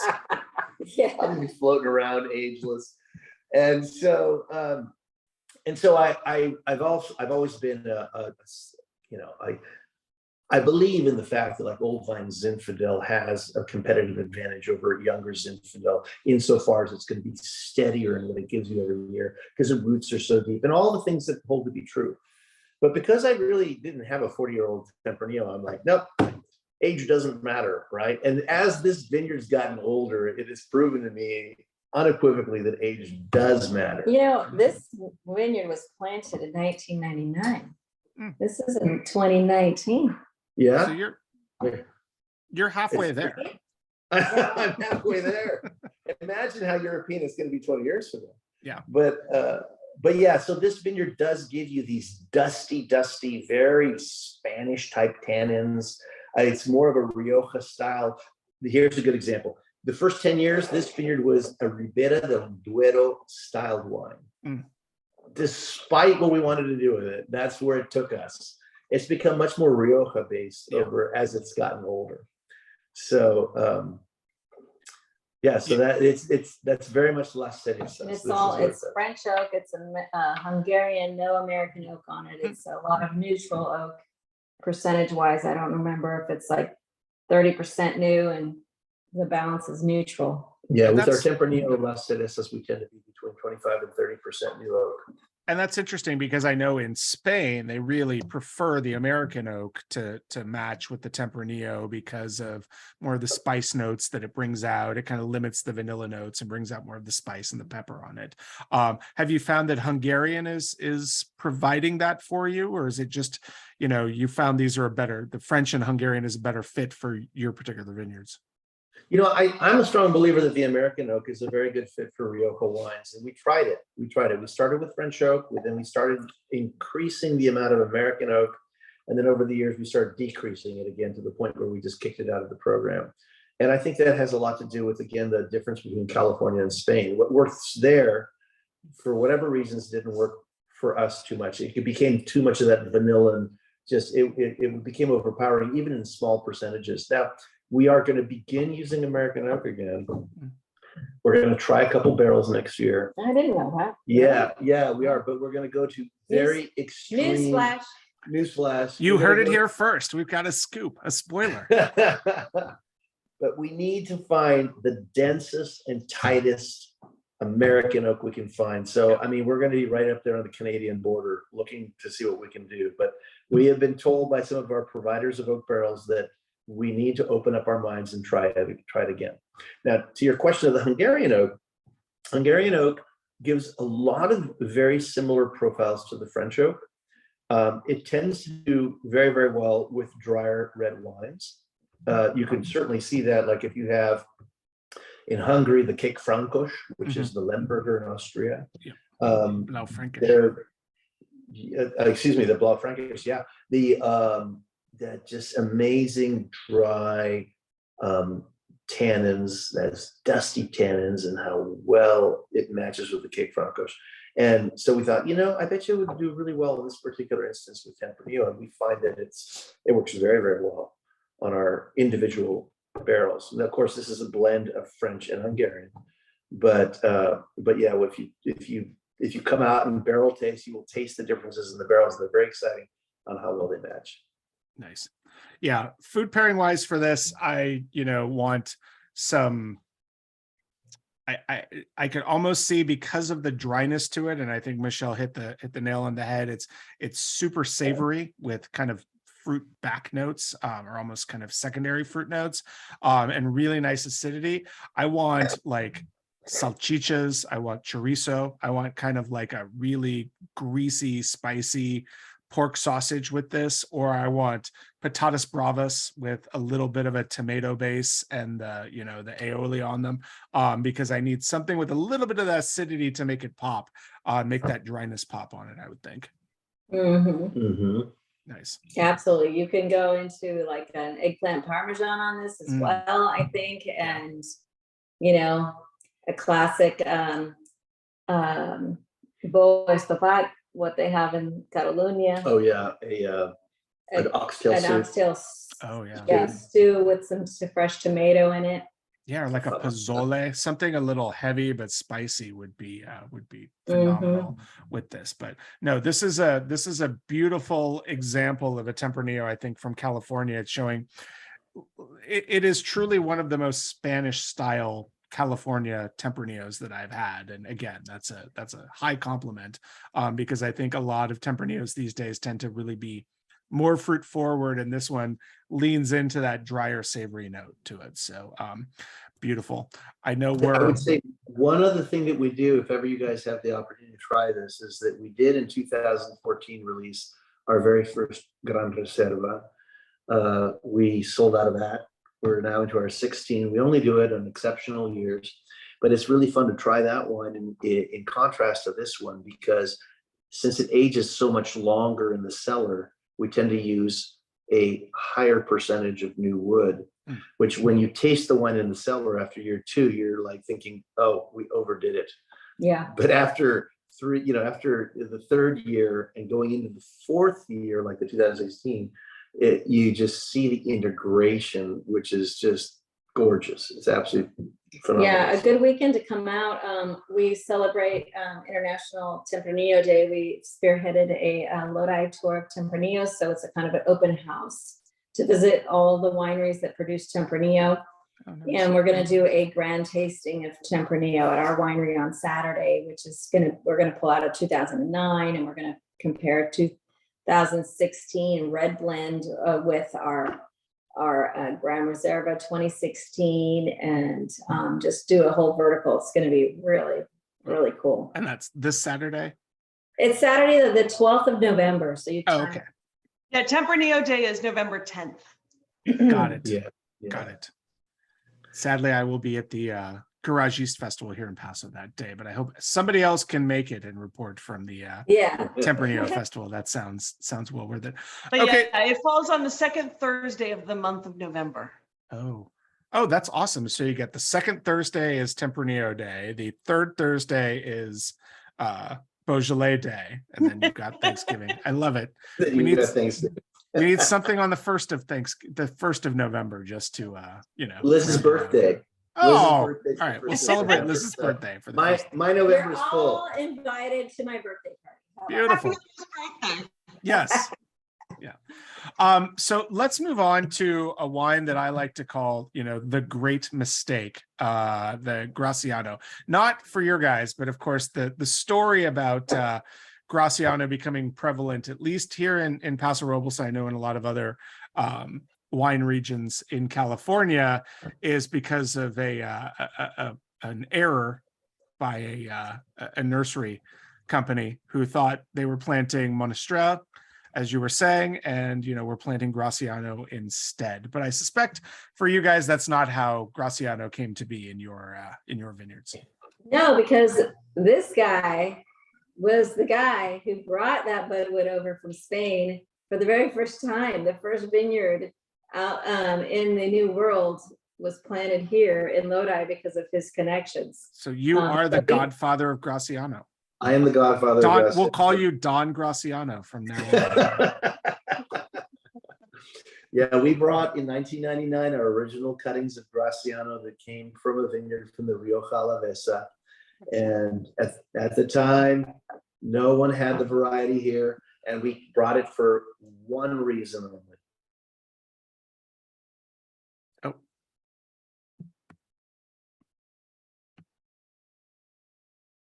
And that was going to their Tempranillo. So we thought, that's what we're going to do. We're bringing the Graciano over as a blending component only into the Tempranillo.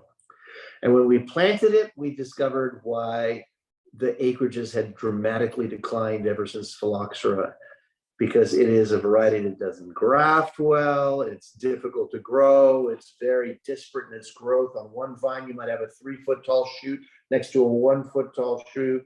It's just, from a viticultural point of view, it involves a lot of hand-holding. It's kind of like the unwieldy teenager.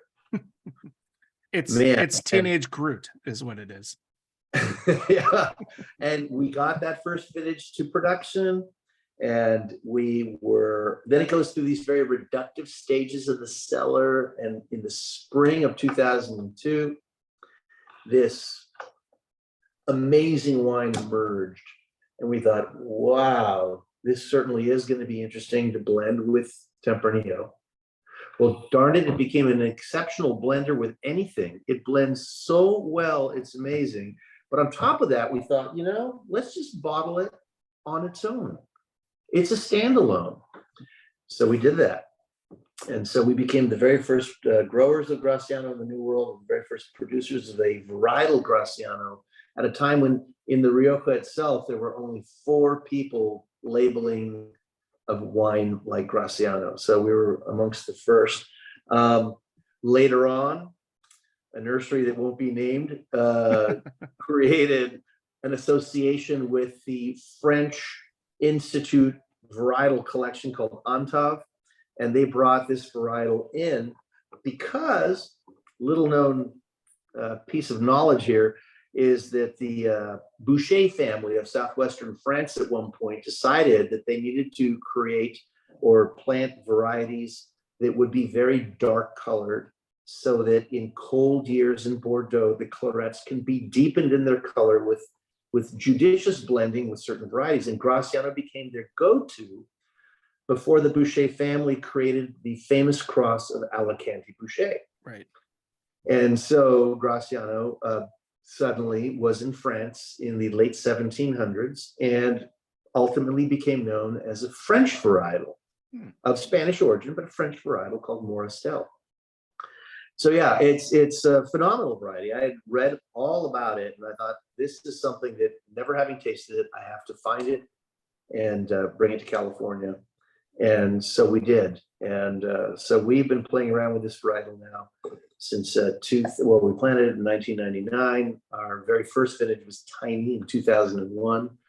And Over 20 years. Yeah, over 20 years. And the wine really, really makes itself. It's like there's no mistaking Graciano. It has this beautiful, what I love to call forest fruit components, a lot of, Tempranillo, Garnacha Blanca, Garnacha Tinta, all those have a lot of red fruit components, raspberry, strawberry, this, that, the other.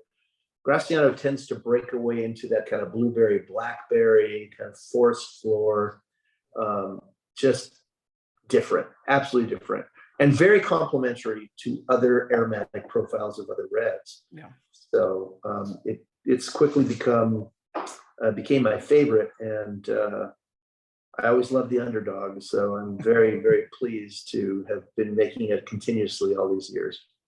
Yeah, it's kind of a kindler, gentler Syrah in a sense, that you get a lot of those kind of darker berry fruits to it, but you don't get the smoke and the bacon and some of the brambly notes that you get. It's a lot smoother and easier to palate. And obviously here in Paso Robles, where it was planted as Monasterio of Mourvedre, and then people suddenly discovered they had Graciano on their hands, you're finding it being blended into those Rhone varietals. You're seeing a lot of GSGs out there, which is interesting. But much like Albarino, it's become another one of those grassroots grapes that started from nothing, from complete anonymity, and now you're starting to see it and people are accepting it and understanding it, and it's been really interesting to sort of chronicle the growth of this grape.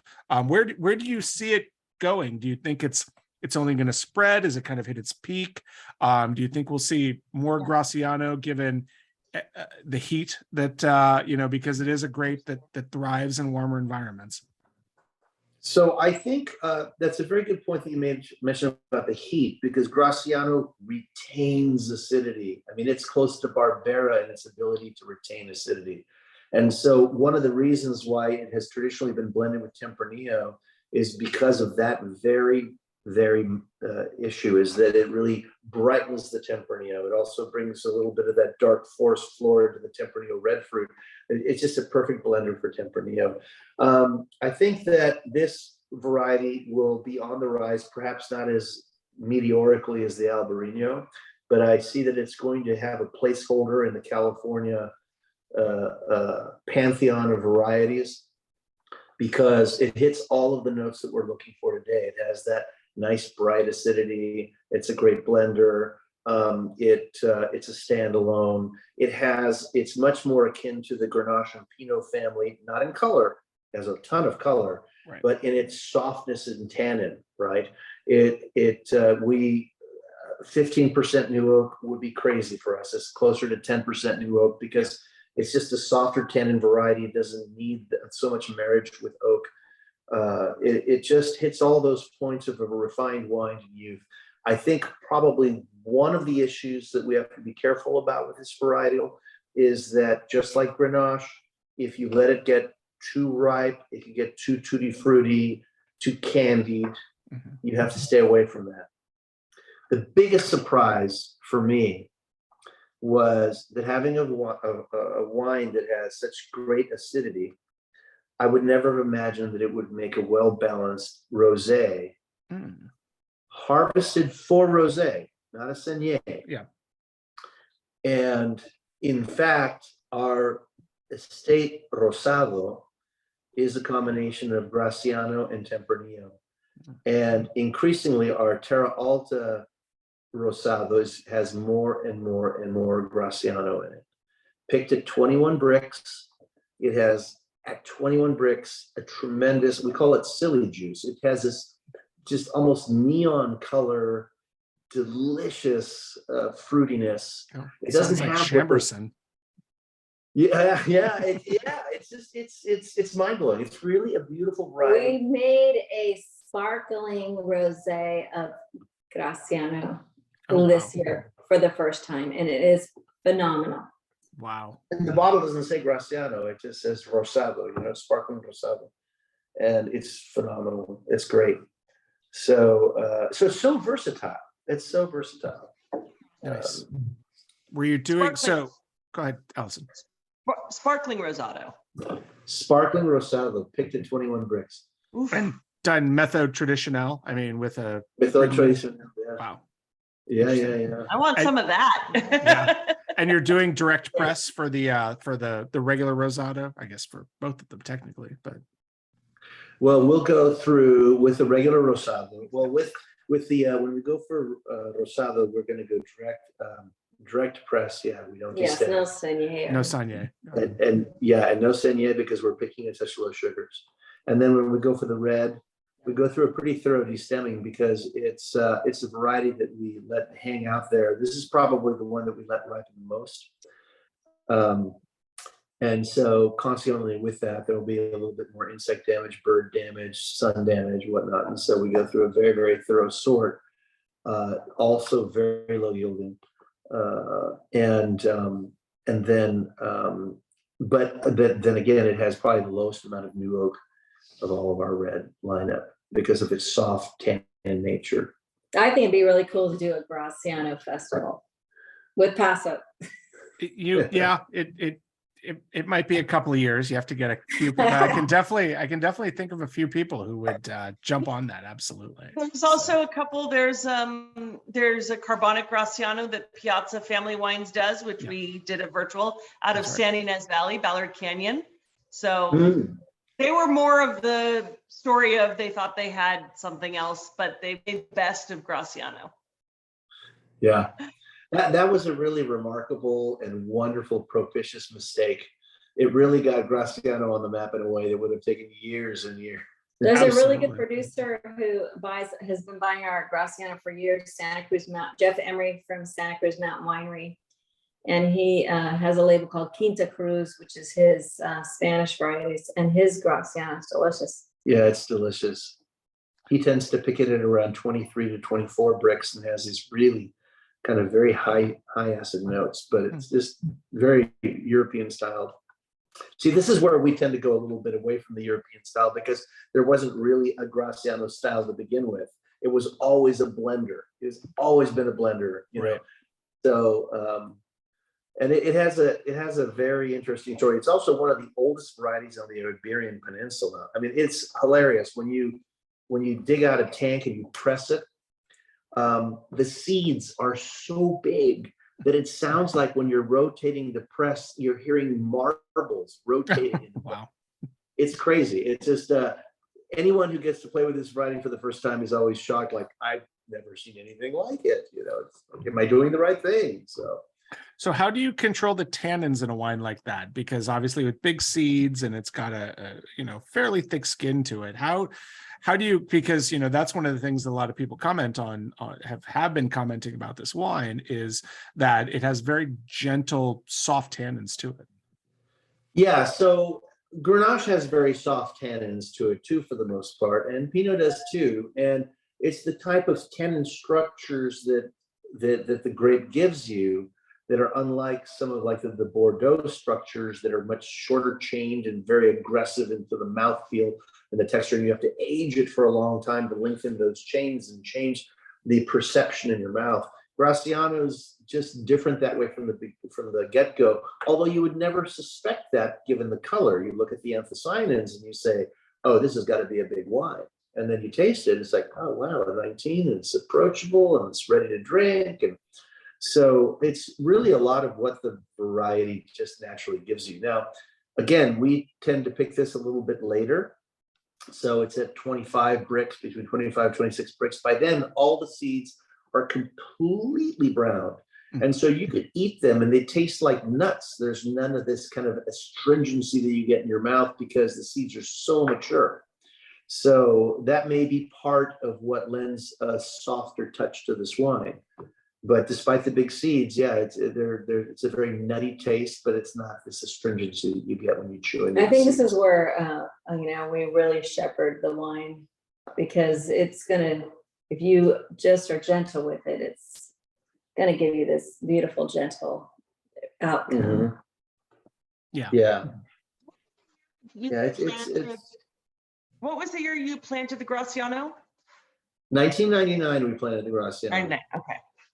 Yeah, and 2001 we had a minuscule production of it. 2002 was our first little bit normal yield, and then in 2004 that was, I think, one of the top 3 best vintages we've ever done of this varietal. It was so complete and so tremendously, it's so well balanced. And I'll never forget, we went over to we were in the Rioja in, was it 2016? Yeah, and we went to Cuney, and we went to a small little chateau that they had, and the winemaker Or Contino Winery, And Francisco, the winemaker, he said, he was one of the very first people to kind of pull Graciano away from oblivion. The acres were dropping and dropping and dropping and dropping.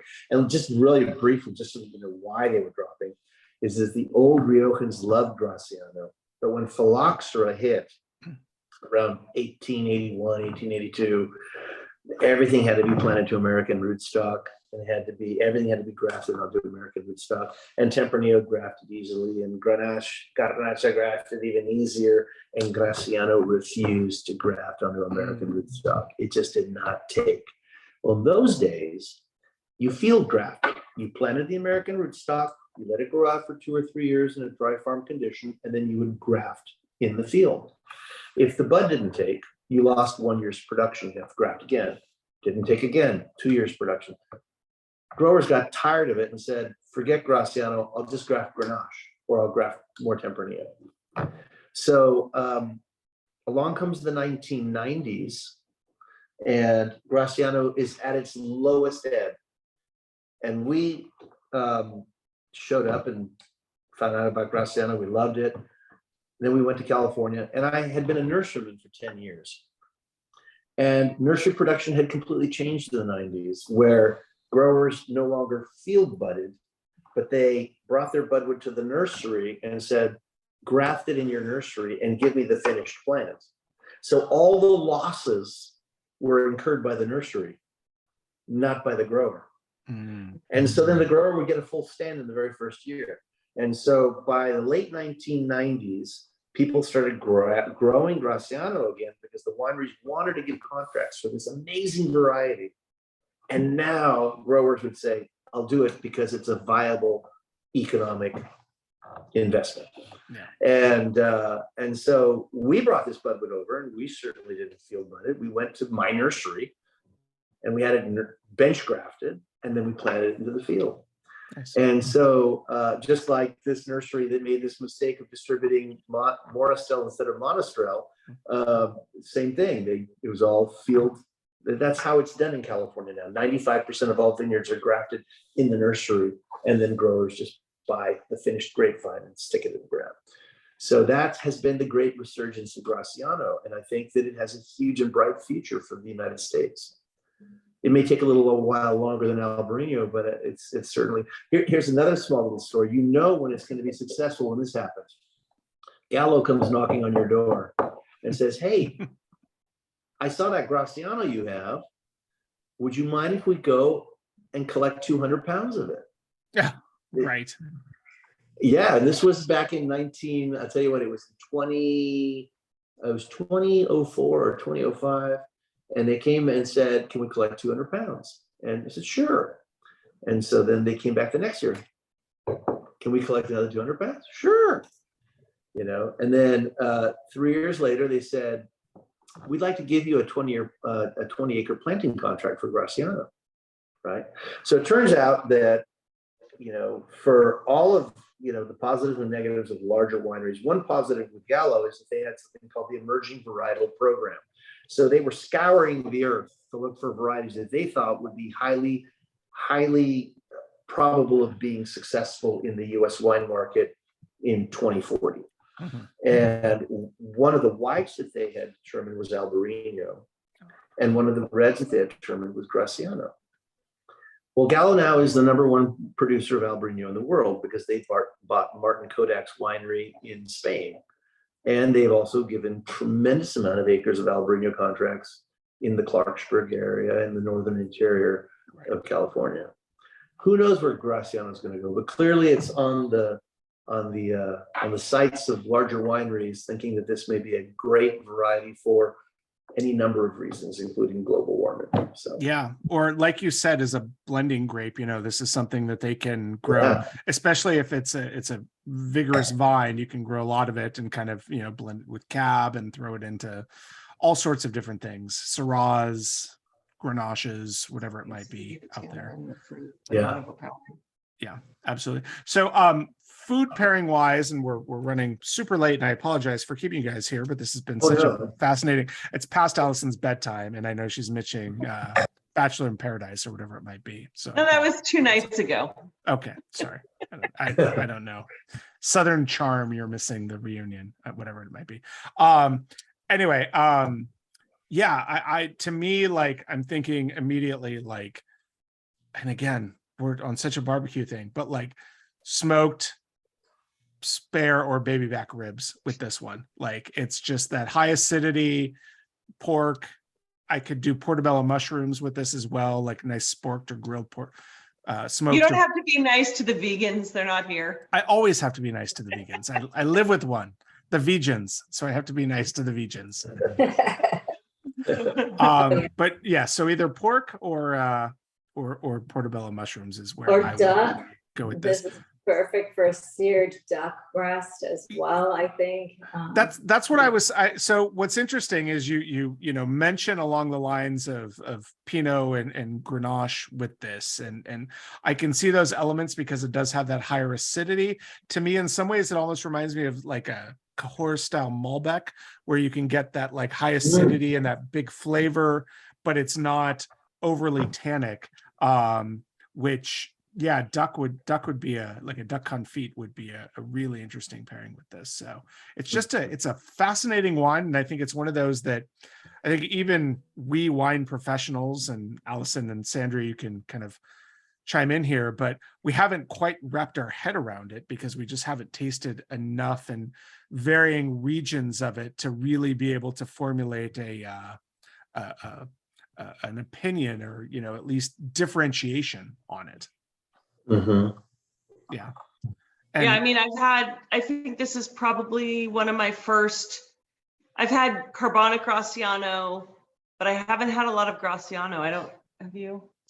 There's a couple of Texas producers who make single variety Graciano as well, Mm-hmm. but not a lot. I haven't had that many bottles now. It's fairly, it's just in the last, I don't know, maybe 2017. And Mhm. Marcus, when you go out tasting or see Graciano in other places you go, that's mine. I did that. I was Yeah. first. Yes, you Yeah. do. You're your children. And you I can had do- to give a talk at UC But I don't Davis. get jealous. It's okay. You are a patient woman, Liz. It's- I had to give a talk at UC Davis about 8 years ago on Spanish varietals and how they do in California. And there were 2 viticulturists, enologists from Spain. There was a Portuguese gentleman there, and then there was 3 of us from California. And the Portuguese guy, he owns the single largest viticultural nursery in Portugal and probably 3rd in Europe, called Vinhedos Plancel. Family was from Germany. They immigrated to Portugal 3 generations ago. Very interesting guy. all And he you wrote- Germans You can answer. Yeah. dominating the Iberian Peninsula. What's going on there?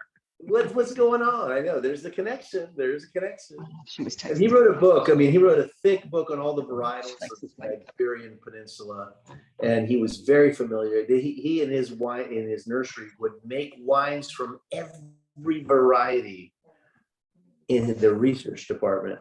And I'll never forget when he tasted the Spanish Gracianos, and he tasted his Portuguese Graciano, and he tasted our Graciano.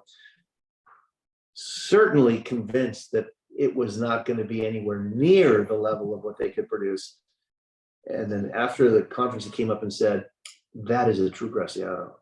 And what to me was so important was that this variety clearly shows an ability to express all of its glory here in the United States. And I think that California is only the beginning. I think it's going to be a variety that's very important, certainly in Texas and in other areas of the United States. So I'm very excited about it. I'm very, very enthused by it. But I have to say, to make a total segue, Please. that while we brought all these varieties in 20 years ago, we haven't stopped. And since then, we brought a whole bunch of new varieties in. And our latest 2 varieties that we have planted and patiently grown for its first crop in 2022 You're hearing it here first. are 2 of the 3 cava varieties. Oh, So we Chirello and Macabeo. Charello, Macabeo, and Parellada. Oh, you brought We the have all Parellada. 3. Macabeo decided not to give us anything this year, but Oh. Charello and Parellada. We actually produced a ton of Charello and 2 tons of Parellada this year. And with those tons, we actually did a tasting with some wine club members, and they're the very first people that I'm aware of in the continental United States to have tasted homegrown Charello and Parellada for the very first time ever. And next year we'll have enough from all 3 varieties to begin the construction of our very first, although we can't call it cava, No. our very first cava-like California version of Spanish sparkling. We're taking suggestions. on what to call it. Bocava is what you should call it. Bokava. Bocava. That's your answer right there. I'll take a case a year when that's the name of it. Okay. So the That's experiment- really exciting. That's really exciting. I mean, Sandra and I just had the bottle of the Vera that Bob Lindquist is doing with Gruet in New Mexico, but they're bringing in the Cerello from Spain to add to the Chardonnay from California. I mean, it's an interesting thing, but yeah, I've never heard of Cerello here in the US. Yeah, that's phenomenal. I mean, nobody's doing Payada, and I thought somebody was doing Viura, which is Macabeo. But yeah, the Chirello, I don't know anybody who's doing Chirello, which is amazing. So I do believe that Viura has been done somewhere. yeah, I do know that Parellada was done by Marimar Torres for a year or 2, but I can tell you one thing with the little that we know about it, is that it's an extremely late ripening white, and it just would not ripen in the Sonoma coast. So it's not the appropriate place for it for Marimar. But When are you doing Chacarello? yeah, when are we going to actually produce it? Like, Chocolate. No, They're gonna do a Chocorello. Chocolino. Chocolino. Oh, Chocolina, yeah. you know, that would be a lot of fun. I was gonna go with something. I was gonna go with something easier, which is I know in Rioja they've made a big push towards Tempranillo Blanca recently. Yeah. Have you thought or considered planting any white Tempranillo? You know, not for any lack of interest. I think it'd be really, really fun. But I think there's other varieties that have kind of gotten a little bit ahead of it. Mhm. I would really like to try Albio Blanco. Mm. I would, Bobal, Mencia. well, Bobal and Mencia are on their way. And so, yeah, those would be really exciting. We, of course, started with the Picapollo, which is Pic Pour Blanc. Yep. And we do that. And so my problem is the marketing end of our company that wants to beat me over the head with a bat because I'm not stopping. It's the how do I sell this? Yes. We need to grow our wine club. We love our Yeah. wine club. Yeah, these have to be wine club exclusives initially, as you or We tasting have- room exclusively. I mean, our wine club has 4 Albarinos in it already. And Liz, I'm not sure if you were following the chat going on, but I think Larry and Sandy are joining your wine club. yes, it looks I like mean, we've it was already all- got a sign It was up. all dependent on the Graciano, but up to the Graciano, they were members. Oh, Sandy's typing, so I think that's a good sign. And the fact that, as Sandra pointed out, you guys have now, with the new Bocava production, you're going to have 3 sparklings: the sparkling Rosado, the sparkling Albarino, and now this one. So The Bocava, I love it. I think Bocava is pretty cool. I'm Yeah. telling you, just send a case. You have my address. Send a Okay. case once a year. That's all I need. Bocava Kern. No. His ego does not need that. Yeah, that's No. she's actually right, and I would charge you an extra licensing fee for the use of my name. So I think just Bocava, we'll go with that. We're good. Okay. Okay. Okay. So just to finish up here, if folks want to, again, like Larry and Sadie did, join your wine club, buy more wine, find out more, come up, do a tasting, what are the best ways to get in touch with you, discover more about everything Bokisch is doing? Yeah, absolutely. Well, I mean, we do a lot of social media, but if you just go to our website and inquire, all the information is on there. We also are offering a special, I gotta get my glasses on, make sure I get it right. We have a promo code for you guys called Awesome. Forgotten. Oh, And works. with Forgotten, you can get 30% off if you get 12 bottles with completely free shipping.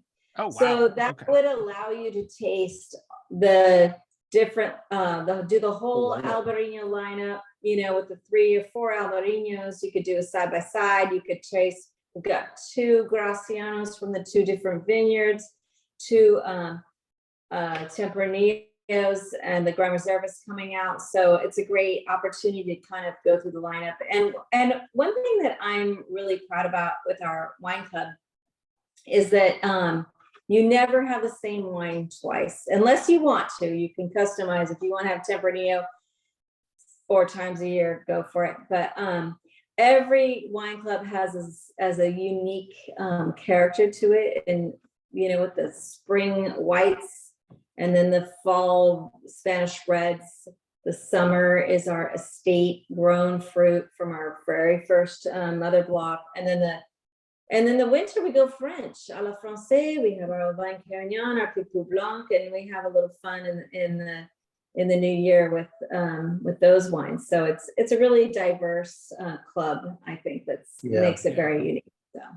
No, it sounds a lot of fun, especially where are you guys sourcing the Old Vine Carignan from, if you don't mind me asking? The Old Vine Carignan comes from a vineyard that's on the west side of Lodi, probably less than a mile from the Bechtold Sanso. It's a vineyard that was planted right after Prohibition. Wow. In 1933.